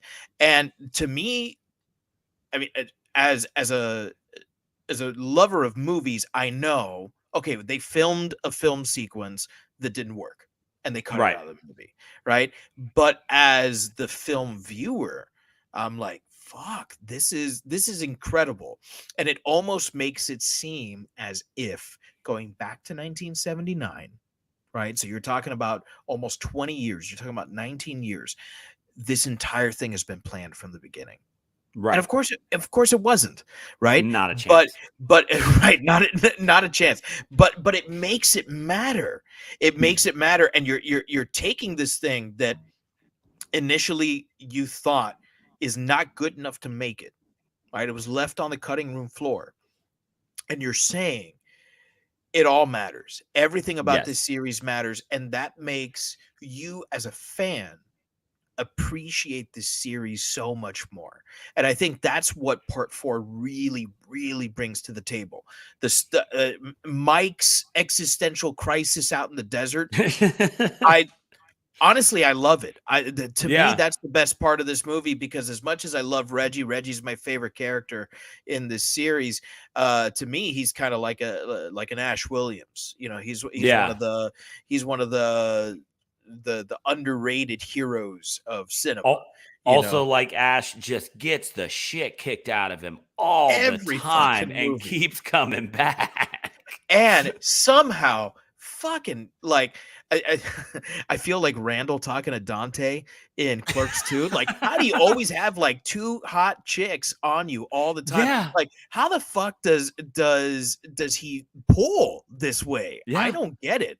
Especially he's got the Dharma's dad hair with like the ponytail while he's balding, and just like, hey, look, there's a broke down chick on the side of the road. Not just a broke down chick on the side of the road, but Jennifer was a smoke show. Oh, and absolutely. And then and it's just like, oh well, hi, I'm Randall. Hey, I'm Jennifer. Hey, we're not strangers anymore. Maybe that was how I met Don. But anyway, like, dude's got game, right? And so it's like this is just, it was. You're right. It was just like, man, this guy he's always got it. Yeah, and I will say that his story in this movie, not as interesting as Mike's. However, everything that happens with Jennifer in that dream sequence slash reality, right? And this is where again we start to get some of that sort of bizarre like is what's real, what's not Right. real, that starts coming in again in this movie. That sequence in that abandoned motel room is so fucking cool. And Yeah. that, you know, that he sees her chest like buzzing, Yes. Oh my God. and his initial thought is far out. Far out. Right? Yes. That's It's so like, fucking awesome. and this man looks at a half-naked woman sleeping next to him and sees her boobs moving independently while she is unconscious and doesn't go, "That's weird." He says far out. Like, that's Yeah. just like, man, this dude is he's down so bad. Like that it's Oh, like, man. oh man, not only do I have a shot at this chick now, but her boobs move on their own. The Yeah. 90s are crazy, yo. And like at that point, he's in his late 50s. Yeah. You know, like fuck, man. That's what I say. Like, I hope I have his libido when I'm that age. Yeah. I also, one of the things that I love about that scene before it got, and also then just the finale of that scene, by the way, just being that the orbs actually pop out of her boobs Man, and so start great. attacking him in the room. Just genius. Like, I was so spot on for this genre that they had gotten away from really until that point in this movie, right? Like, that was almost like the reminder. It's like, no, we're still a Phantasm film. Like, we're still going to have some fun. Like, but before that, when they first get there, he's lighting the candles, and what becomes the Randall, you know, the Randall trope is that apparently he meets a hot girl and he tells her the whole story of his adventures so far. The Reggie trope. Reggie, yes, the Reggie story. Sorry, And, I brought up Randall Graves. Yeah, And yes, the red, you know, that's Reggie's thing, and then they're like, "I don't believe you," and he's like, well, you should. But the way that they did that scene, it was so cute, is like the only word you can put on it, right? Where this girl's changing behind a not transparent but not opaque, you know, like shower curtain, and she's always very careful to cover up when she turns around, and you know, we're just getting these glimpses, which is a big change from the fact that the very first movie in this franchise opened with people fucking on a grave. Like, we didn't even talk about that when we mentioned the first movie. The opening shot of this franchise is two people having sex in a cemetery, complete with a titty. So we've come that far to where we had. By the way, I mean, I know it's the 70s, but those were really good fake boobies for the 70s. Yeah, they were. They really were. I believe she's just credited as like Lavender Lady, but yeah. But a Lavender Lady, wherever you are, kudos. Yeah, well done. But so for a franchise to open with that, and so, you know, just falling into that idea of these scary movies being overtly sexual in the 70s and 80s, to come to this point in the late 90s where now we get this really cute and endearing scene that just teases. It's like playful partial nudity, and it's outside of the fact that, like you said, we see Mike have this existential crisis. It again shows the growth in this movie and the fact that they were willing to change to continue to tell their story. And that scene, it was this really sweet moment, right? And it was just, it was something that if you would put that scene in the first movie would have seemed so out of place. Yeah. But here, 20 years later, Reggie being where he was, you know, in his mid to late 50s, this being a young girl, and maybe they're the last two people on earth, you know, the would they, won't they? But like, just the way that scene played out was so perfect in this movie. And then, like I said, then to turn around and like that, it's like, oh, here's a dream sequence and here's orbs popping out of her boobs. Bam, we're back, baby. You know, like it was just like that whole abandoned motel scene, outside of the Mike's insane idea of how to destroy the tall man, was the coolest scene in the movie. It was just so perfectly done. Yeah. Well, and you mentioned Mike destroying the tall man. Him starting to think like the tall man and creating an Yes. orb is one of the most interesting things because he never loses himself throughout the movie.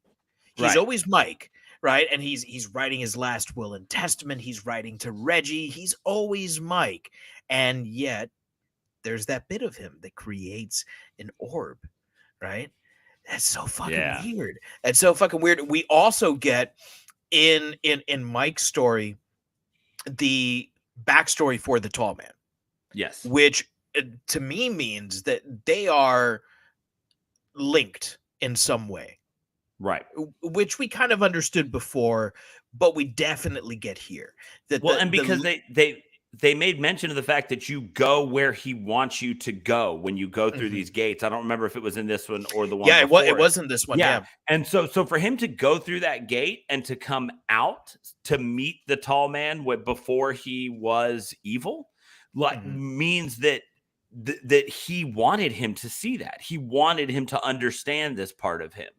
And so there's a link there. There's a connection. It's more than just boy, like Yeah. we start to understand why he's obsessed with Mike. Yeah, there is something there. There was a part of him, and I wonder if very much like Invasion of the Body Snatchers, which we did 2 episodes ago, where Miles is being convinced that this transformation that's going to take place is a good thing, right? Right. Where the tall man is like, don't be afraid, don't fear, right? Which is what the old gypsy lady tells him Yes. in the first movie, which we find out is his wife Yes. in this movie, right? So is she in a way pushing him to accept the tall man, or is she pushing him to fight the tall man without fear? I don't know, and I still don't know. And that's one of the things about this movie that really fucks with me.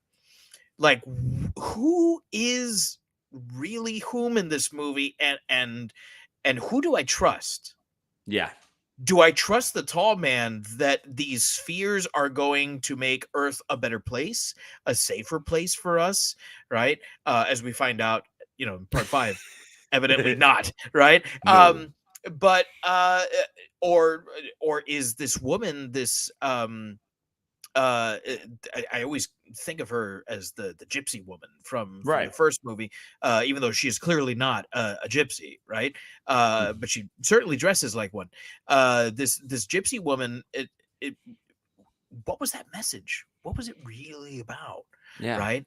Because she clearly knew her husband before and after he went in through these forks, Yeah. and he was a very different person. Did she go through the forks as well? Did she come back a changed person? Does she have a sphere, or is she something else? Or is maybe this sort of very esoteric research that he's done fueled by her and her um connection to the supernatural? Yeah. I don't know. They did a lot in this one, which, like I said, just leads me to that idea of how necessary the movie is. Mhm. But man, but that scene where they just blow up the whole hearse, it's like, that was cool. Yeah, Like they it's did such a badass. good job with that. Yeah. And so speaking of blowing things up, this movie, so this was 98. Okay. And so we get an ending that's an ending. There's a Uh-huh. cliffhanger to it, but if it had gone away forever, you can live comfortably with that. Mhm. But Phantasm was not done with us yet, because in 2014, as Angus Scrimm is staring down the barrel of 90, this man was born in 1926. Crazy. like on the cusp of 90, And he they was give still us imposing in this movie. yes, yeah, they give us Phantasm 5 Ravager. Mhm. And boy howdy, did they give us a movie with this one. This movie takes the idea of I don't know what's real and what's a dream. It takes the idea of this being saving the world. It takes all of those things, and Spinal Tap would be proud because this Oh, is yeah. well past 11. This shit this was to the moon, man. There was no looking back for them on this one. They were like, we're going out and we're doing everything. And we got that sci-fi Saturday night money. and we're gonna have fun with this. And man, just what do you think of Phantasm 5? I think that if you can overlook the obviously low budget of this movie, there is so much fucking badassness in part 5. Shit, yeah. I love part 5. And going back and watching this again now, because this is only the second time I've seen part 5. I thought, man, do I like this more than even part 3? Like clearly for me, like, part 1 and part 2 are like neck and neck for my favorite in the series. Part 4, I'm pretty sure, is my least favorite. But somewhere in the middle there, like, is this better than part 3? And I kept thinking, like, dude, Reggie Bannister kicks this out of the fucking park, man. Like, it is so damn good. Angus Scrim knocks it out of the fucking park. Michael Baldwin knocks it out of the fucking park. Like, I think they actually deliver genuinely good performances in this. Yes. Where there is, I'm not saying it's Oscar-worthy performances, but like good performances where I would put this movie on for an acting coach, and the acting coach would say, all right, which is about as good as you can hope for the majority of horror movies, right? Keeping in mind that these guys, for the most part, are unknowns. Yeah. Aside from their work with Don Coscarelli, they're not really known in the world of cinema. So these guys, I think, did a fantastic job in this movie. This one, particularly, watching this movie today, hit close to home because I have a grandfather who is struggling with dementia. And so for me, like, as I was watching this movie, he was actually in the hospital. He's home today. He got home today. So so there's some good news there. But it was like very emotional for me to watch this movie, be like, fuck, like, is this what living with dementia is like? Where like you really don't know, like that level of disorientation. We do, I think, finally see a disorientation on the same level as we had in the original Phantasm, which is fantastic to see that come back. That we have a similar kind of movie with the original cast back is great, right? We also get new characters like Chunk that I think fucking awesome. Chunk fucking killed it, right? Yeah. We see the return of characters like Rocky, where, like, even though it's a mid-credit scene, I don't fucking care, still counts. I fucking love Rocky. I mentioned she nunchucked her way into my heart and she will never leave. And so to see her back, I know there will never be a Phantasm 6. Right. It's not going to happen. Angus Scrim unfortunately passed away between the filming of this movie and the release of this movie, because you mentioned it was made in 2014, but it was released in 2016. Right. And I don't see them making a Phantasm movie without the Tall Man. Right. And they're not going to recast this. Yeah. I mean, the Tall Man is Angus Scrim. Look at what happened to Nightmare on Elm Street when they recasted Freddy Krueger, right? When they tried to reboot the franchise, it didn't work. Someone like Jason Voorhees, you've had multiple actors who have come in to play him, just like Michael Myers. But number one, they're masked, and they number don't two, talk. a lot of their personality is based on being personality less. Right.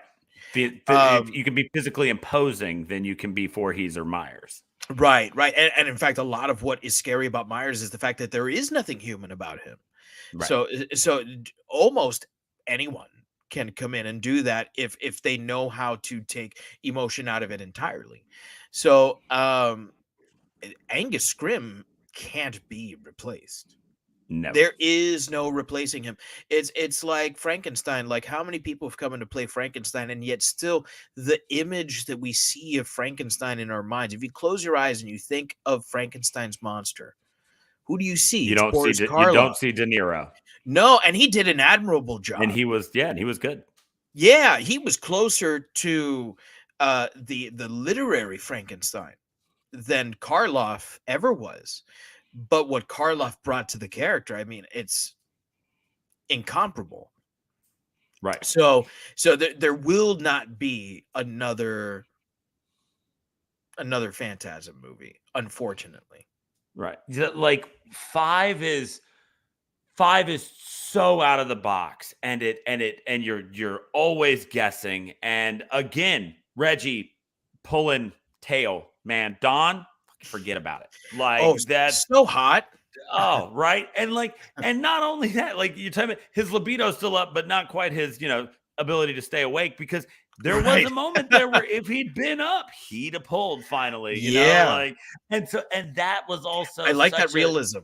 Yeah. And that was also just such a fun send up to the fact that Reggie's been trying for so hard, and he's finally about to enter the promised land, and just years of chasing the tall man across the country is just finally caught up with him. The man's just asleep on a couch. And when he does wake up, what does he get? Dawn just getting her head drilled in the bed, and just this gruesome scene, and not getting her head drilled in the way that you might see on other websites.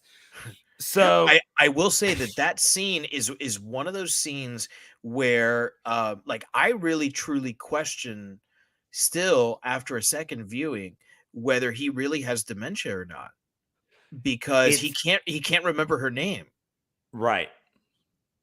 And so they do so much with that. And, suddenly we've got that the spheres are everywhere in the country, and there are huge, giant ones, just these massive ones. One of them like slices a building in half with the laser at one point. And I mean, we get this full blown apocalyptic movie that still feels like a Phantasm movie, not just because of the silver orbs, but because of the way that everything is presented. We still get this idea of, I mean, you can really look at this movie all the way until, if without the mid-credit scene, there's still this idea of the fact that this is all just kind of a dementia-related thing, because we see Reggie in the bed hooked up to the monitors and stuff like that. Jodie and Mike are there, and it's like, wait, so when Mike went to save him in the hospital, was that all still part of the thing? And he's just dying in the hospital, and now, but his friends get to be with him. So, but whether or not it happened because it was all in his head, or that's just how it ended, Reggie finally got what he was after. The tall man he gives the great little talk about you always use this word loyal, you're being damned by your loyalty, and all of that. But that's all Reggie ever wanted. Reggie, he wanted answers, but he wanted Jodie back. He wanted Mike back. He wanted this family unit that the three of them had, and it's touching to see that in Reggie's final moments, after all the hell he's been through for 5 movies, he got that. And that was really awesome. But man, like you watch this movie, and if you watch it as like a Resident Evil just popcorn flick, man, it delivers. Yeah. It absolutely delivers. Like they shot the tall man with a goddamn rocket launcher at one point. Like, get the fuck out of here. That's awesome. Right? It's like they did so many like cool things in this movie. They just had so much fun with it. They had so much fun with this movie that like the comic book type panels behind the credits, like are still telling the story and telling Yeah. awesome scenes. Like there's a scene in those panels where like a fighter jet splits two of the spheres and they smash together. And like, and it shows them getting up to the cold and everything they've got to deal with there. Like you could just tell that this one was a labor of love, that this one was just fun, and that just everyone in this enjoyed it. You know, Mike finally got to be in that action character role. Like, I mean, and yes, he had that in two, but the actor, Michael Baldwin, finally gets to be in that action scene instead of being locked up and chased and having an existential crisis. Like now, dude's a post-apocalyptic badass, and he's got his scarf on and he's got his minions and all that. I mean, it's really easy to look at this one and look at, their $150 special effects budget. And like I said, I mean, the CGI in this definitely looks like a sci-fi original. Yeah. But it's easy to look at that and just be like, oh, this movie's trash, but it's not. It's a great cap to this story. It's a group of people that had a lot of fun. It goes back to so many little things that we saw happen. Mike taking control of the orb at the last moment, and his eyes doing the chrome thing again, which is just a cool look. Like they just, it was so much fun, while also just being a little bit of everything from all the Phantasm movies. Like it's definitely, like I said, it's definitely probably the lowest budget of them all, but it's probably the most fun one. Yeah. I'm actually looking up the budget here. Wiki's got it listed at 650,000, which is only 50,000 more than the original one had, and it was made 25 years later. Yeah, so the purchasing power of that money is not nearly the same. Right. Yeah, there are student films that are made for less than for more money than that today. And it definitely does feel like a Sharknado or a what was the spider one that was on Sci-Fi? That was the Ice Spiders one. No, it wasn't. Oh, okay, because Ice Spiders is hilariously bad. Maybe I think there was another spider one too. I just can't think of what it was called. But I mean, all those things, right? Sharktopus. Yeah. I mean, it looks like that. You're right. Yeah. The special effects are bad. Oh, they're so bad. There's almost no practical effects. It's almost all CGI, and it's not good CGI. Yeah, no, it's not. It kind of reminds me of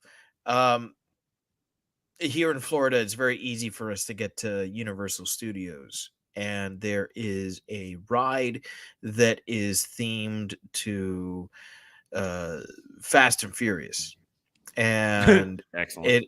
You would think so, because it is an action-packed franchise, right? So it's like, oh, fucking cars and fucking babes, and like they fucking went to space in the last one, right? Yeah, hell yeah.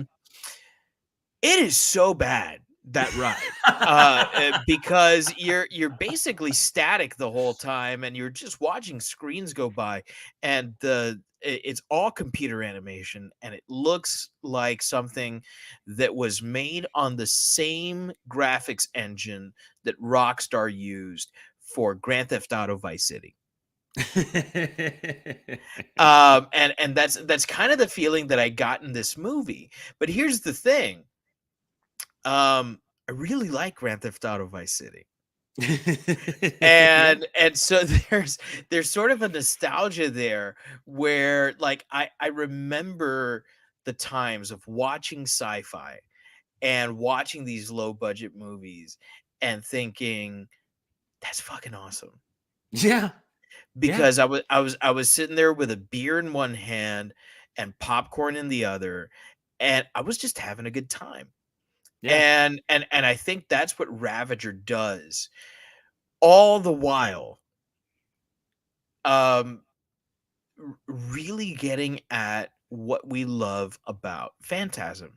And I think that a lot of that has to do with the fact that Coscarelli didn't direct this one.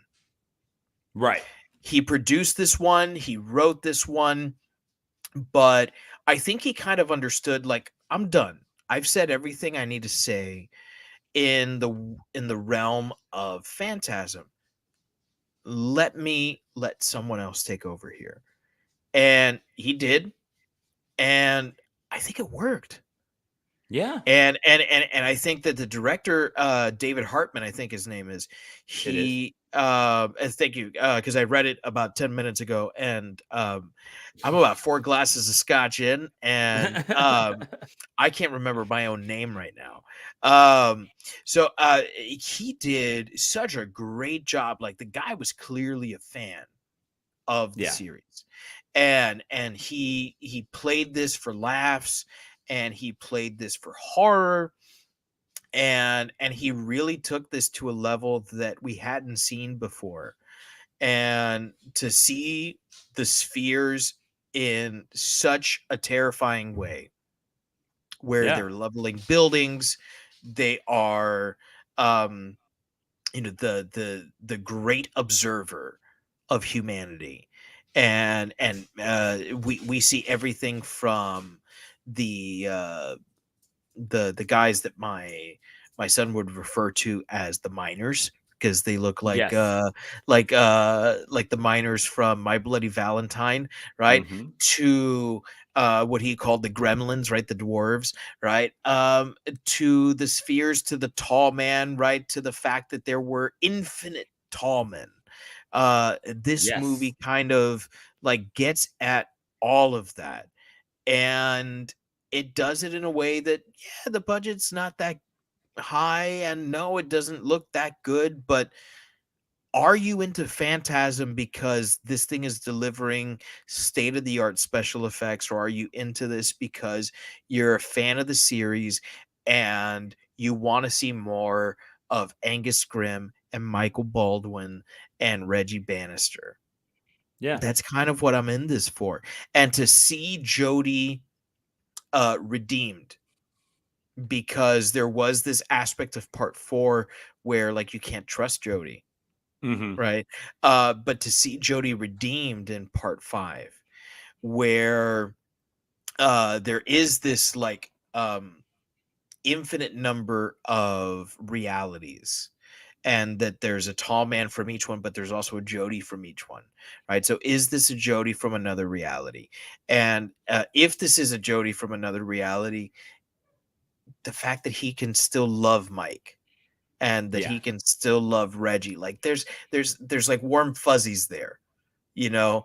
There's heart here, there's soul here, there's terror here, right? Because it is scary. Yeah. It um is scary. and what one of the scariest moments, I think, comes from the Lavender Lady, who is the original Lavender Yes. Lady, who fucking That aged like fine wine, right? yes. And she And comes that at scene is with horrifying. horrifying, yes, absolutely horrifying, that she comes down this mausoleum hallway, and I don't know where they get these fucking mausoleums from, but I thought that through all 5 movies. they are the most terrifying places I've ever seen. I know that some of them are sets. I don't know if all of them are sets. I know that Coscarelli mentioned that the original was based on a couple of mausoleums that he had seen, but it was in fact a set. But I mean, these are fucking terrifying places. Yeah. And she herself is like, she's a dime piece, but she comes out and she's just fucking screeching and reaching for him, and it's fucking terrifying. And then he walks down this fucking cavern that is like just appeared, and then Yes. he like release. Here's the other thing about Reggie. I gotta have respect for a guy who is so committed to the cause that when he's offered his family back, he's Yeah. like, nah, man, I'm gonna fuck you up. Right. You know, like, you're like, oh yeah, no, I'll take your deal, but give me back Reggie, or give me back Mike, give me back Jodie. because he knows that the tall man's full of shit, right? He's not falling for it. He's like, nah, man, I'm gonna fuck you up, and you're gonna find out. Yeah, and like I also I defy you to find a moment as touching in a horror movie as when Reggie finally gets the quad shotgun back. When he's like when he's running from the doctors and reality, finally starts to bleed through, and Yeah. you just see Mike standing there, and he like throws it to him, and I mean it's that's like the horror equivalent of that scene in the rain in The Notebook, right? Like, it's like, I wrote you every day. That's Reggie finally getting the quad shotgun back, and then just whips around and hasn't missed a beat. And it turns out the doctors are actually minors, and he's just smoking them. And Mike can't miss a shot, and you just get like this great like action ending. And it was just, you're right. Like this was. You brought up earlier, like something being, is this fan service? What this entire movie was fan service, but it was also fan service done right and done well. And man, I was so ready to go into this one and be like, all right, fine, like let's just get this over with. But like when 5 finally ended, I was like, God damn, that was good. Like, it's enjoyable. That was a good movie. Yeah. So it was a fitting end to the franchise. And so as we look at Phantasm as a whole, the question I'm going to ask for you, we've hinted around it, but it's kind of been nebulous. I'm going to need you to come to a conclusion now. I'm not even going to ask you to rank all 5. I'm just going to say, I need you to tell me which one is your favorite. My favorite, oh man, it's got to come down to 1 or 2. But I really do love part 3. Or I'm sorry, part 5. I really do love part 5. If I were going top 3, it would definitely be 1, 2, and 5. I think I gotta go the original, man. The original, I think it's the most terrifying. Like it still scares me to this day what they were able to do with those special effects at that time. The movie ends up meaning a hell of a lot more thanks to number 4. The fact that that original cast is back in part 5 means that the movie matters. And it's not like some other movies in other franchises where the first one kind of just is there to get the franchise going, like you can watch the Friday the 13th franchise without having seen the first one, right? Even though it's one of the better ones, right? You can watch even the Chucky franchise without having seen the first one. There's an awful lot of franchises where it's like, yeah, that kind of just starts it up. I mentioned Fast and Furious. You don't have to watch the first one. No. This one is definitely not like that. You need to see parts 1 through 5. And I think that first one sets the tone. It really like it scares and it's funny. Like my son has continued to ask to watch the scene where Mike runs across the cemetery fucking screaming his head off because he's seen a dwarf and he's interrupting Jodie getting lucky with the lavender lady, right? It's a really funny scene. I kind of like, I'm like, bro, we're not watching this fucking scene again, right? But also at the same time, it's like, yeah, it's a really fucking funny scene. So I gotta go part 1. Yeah. But if I could go 2, it would be parts 1 and 2. Very, very, very on brand for you. Yeah. And dude, I'm also gonna stay on brand. Look, I'm a Aliens over Alien guy. I'm a T2 over Terminator guy. I'm a Godfather 2 over Godfather 1 guy. And it's 2 for me. 2 had a lot of the elements of the first one that made it scary. while just having some more memorable moments. I mean, they are absolutely neck and neck. But yeah, like I'm gonna like if I were to go three, I would go 2-1-5.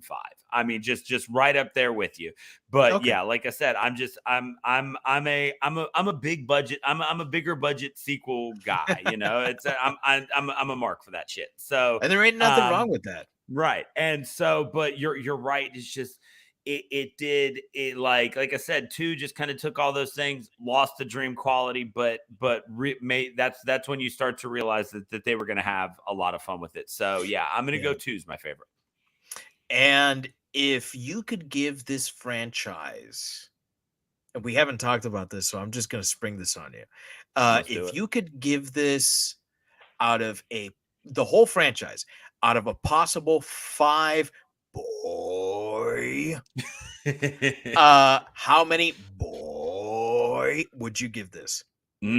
So yeah, no, we didn't talk about this, so I didn't think about it. All right, so man, I did. So after watching the whole franchise, like I said, I did like it a lot. Like I said, my least favorite one, I did still like,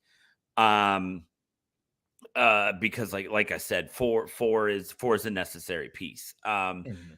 It's so well done, and if it had ended at four, like I wouldn't be comfortable, doing this. But because five was such a great love letter to the franchise, to the fans, to the actors, to everything, because five presented this with the perfect bow to this franchise. I'm willing to give this 5 boy, because it's fun from beginning to end. I also think that this is a franchise that's very approachable. While the spheres drilling into people's heads is very bloody, I would aside from a very few gags, I wouldn't refer to this movie as gory. No. There are buckets of blood, but I don't think it's gory. It's like I said, it's very approachable to the casual horror fan as well. Mhm. There's a lot going for it, and it's a movie that always knew what it was and never. It's a franchise that always knew what it was, never tried to be anything else except for when the right thing to do was to be something else, which was become this post-apocalyptic thriller type thing. But that was the right move. Like, that was the logical progression at that point. From the moment we saw the first dead town in 2, you knew that that's where this had to go. And like you said, like we both said, there's 0% chance that in 79 or 88 they knew that's where they were going to end up in 2014, but they perfectly laid the groundwork for all of that stuff. These all flow together. You're right. You can't just cherry pick one of these unless it's the first one.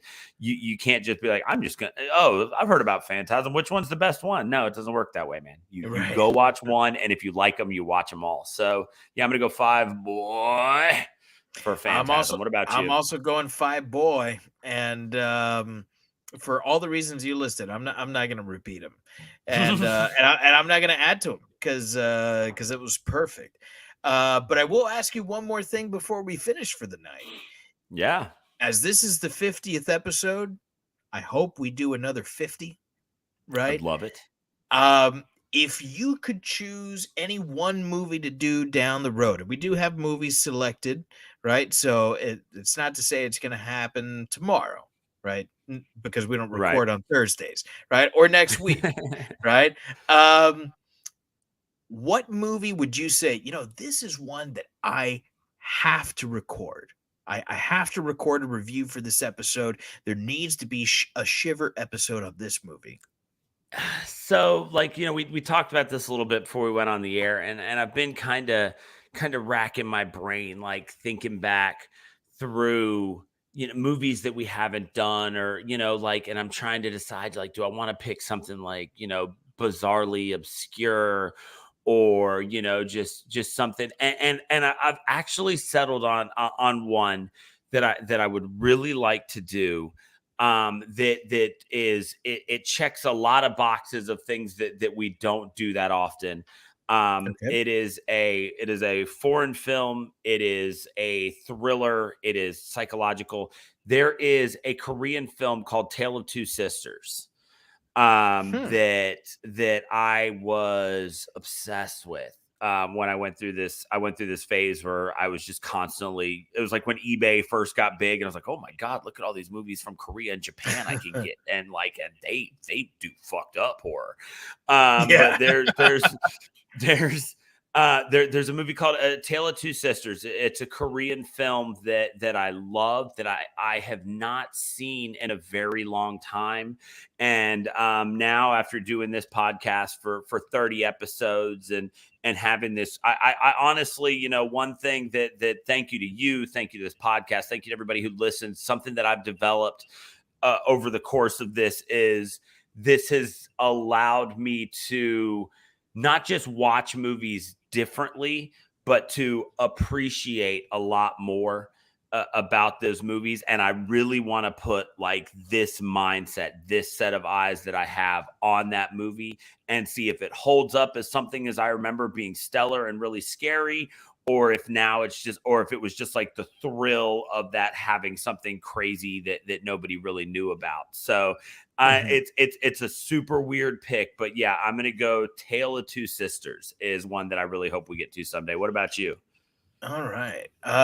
For me, there's kind of two. There's one that's more of a classic one, that's an obvious one, and then there's one that I think is a little bit more obscure, but not as obscure as yours. For the classic one, like I'm dying to do an Evil Dead 2 episode. Right. And we did an Evil Dead episode with Seth, where we went into with the Seth. original and we looked at it for the 40th anniversary. But my favorite in the series has always been Evil Dead 2, and it is one of my favorite horror movies. If this were a Mount Geekmore episode, it would be on my mountain of horror movies. And it's just I think it's one of those like perfect horror movies because it's so funny, Right. and it's terrifying, and the special effects are so damn good. It's got everything that keeps you coming back to it time and time again. And we haven't done it, because like I love Return of the Living Dead, but we've already done that one, so I can't say I want to do that one, even though I do want to do it again with you. So the other one, which we have not done, and I would love to absolutely do, a little bit more obscure, and we already talked about one of the producers today, J.J. Abrams, is the movie Overlord, which is a World War II zombie movie. Yes. So it's kind of like this kind of weird thing where it's action, it's thriller, it's horror, and it's all those things like jumbled together. I would love to do that movie. That's a movie that I rewatch fairly often. I want to say I watch it maybe 3 or 4 times a year since it came out in like 2018. So I'm really familiar with the movie. Every time I watch it, I like it more and more. It's one of those movies where like you put on when you don't know what to put on, Right. and it's you kind of get that way when you're so familiar with a movie. Yeah. And I think I've gotten to that point with that movie where I just I want to talk about it with everyone and everyone. And I've never seen that one, so I would be excited for when we get that one around. We've got one more comment from who's obviously, I doubt I'm going to offend anybody by saying this, but our top fan, Frank Kowalski. Been here with us for weeks now, watching every episode. He says he gives it 4 out of 5, boy, but he will probably change when he rewatches it without COVID. Fair enough. There's got to be some things that you don't remember. Well, thank you for sticking with us for this extra long 5-movie action-packed episode that was our deep dive of the entire franchise of Phantasm. This has been spectacular. Dave, from the bottom of my heart, man, I love that you were willing to bring this back, and this is absolutely a highlight of mine every week. This has been spectacular. To everybody who's been a guest, Neri, Jeff, Ish, Seth, the people that I'm forgetting right now, it's always been awesome. This has been a ton of fun. Make sure that you find us on social media. We are at ShiverPod on everything. Our Instagram is our most popular social media. We get a good amount of interaction there. To anybody who may be listening or watching for the first time from Instagram, thank you so much for the follow. Just kind of connecting with a bunch of really great horror fans. Also, I'm loving the fact that through connecting with these people, there are people out there with just amazing collections of just horror nonsense that's awesome. And so to everybody who's constantly posting pictures of all their cool memorabilia, keep that shit rolling in on the timeline, because that is just fantastic. So we appreciate everybody who's given us a follow, who gives us a shout out. This has been so much fun to do. And yeah, I hope we keep going and do another 50. So find us on all the social media at ShiverPod. Yeah, and you can also find our affiliate podcasts because we are a part of the Geek Bro Podcast Network. You can find our affiliate podcasts at geekbro.net. You can find Mount Geekmore, What's Up Bro, A Dose of Ellie, Better Let Me Tell You, Seasons, a TV podcast, Kick Flicks, Crimacopia. Am I missing any there? I think I got them all. I think you got them all. I think so. If I didn't, you can find out which ones I missed at geekbro.net. So, Daniel, thank you so much for being here for how many episodes? What's 50 minus 19? 30. Yeah, just about 30 episodes. Wow. That's a lot of them episodes. So thank you for being here and for putting up with my crazy. And and on behalf of all of us here on Shiver, a horror movie podcast, fright you very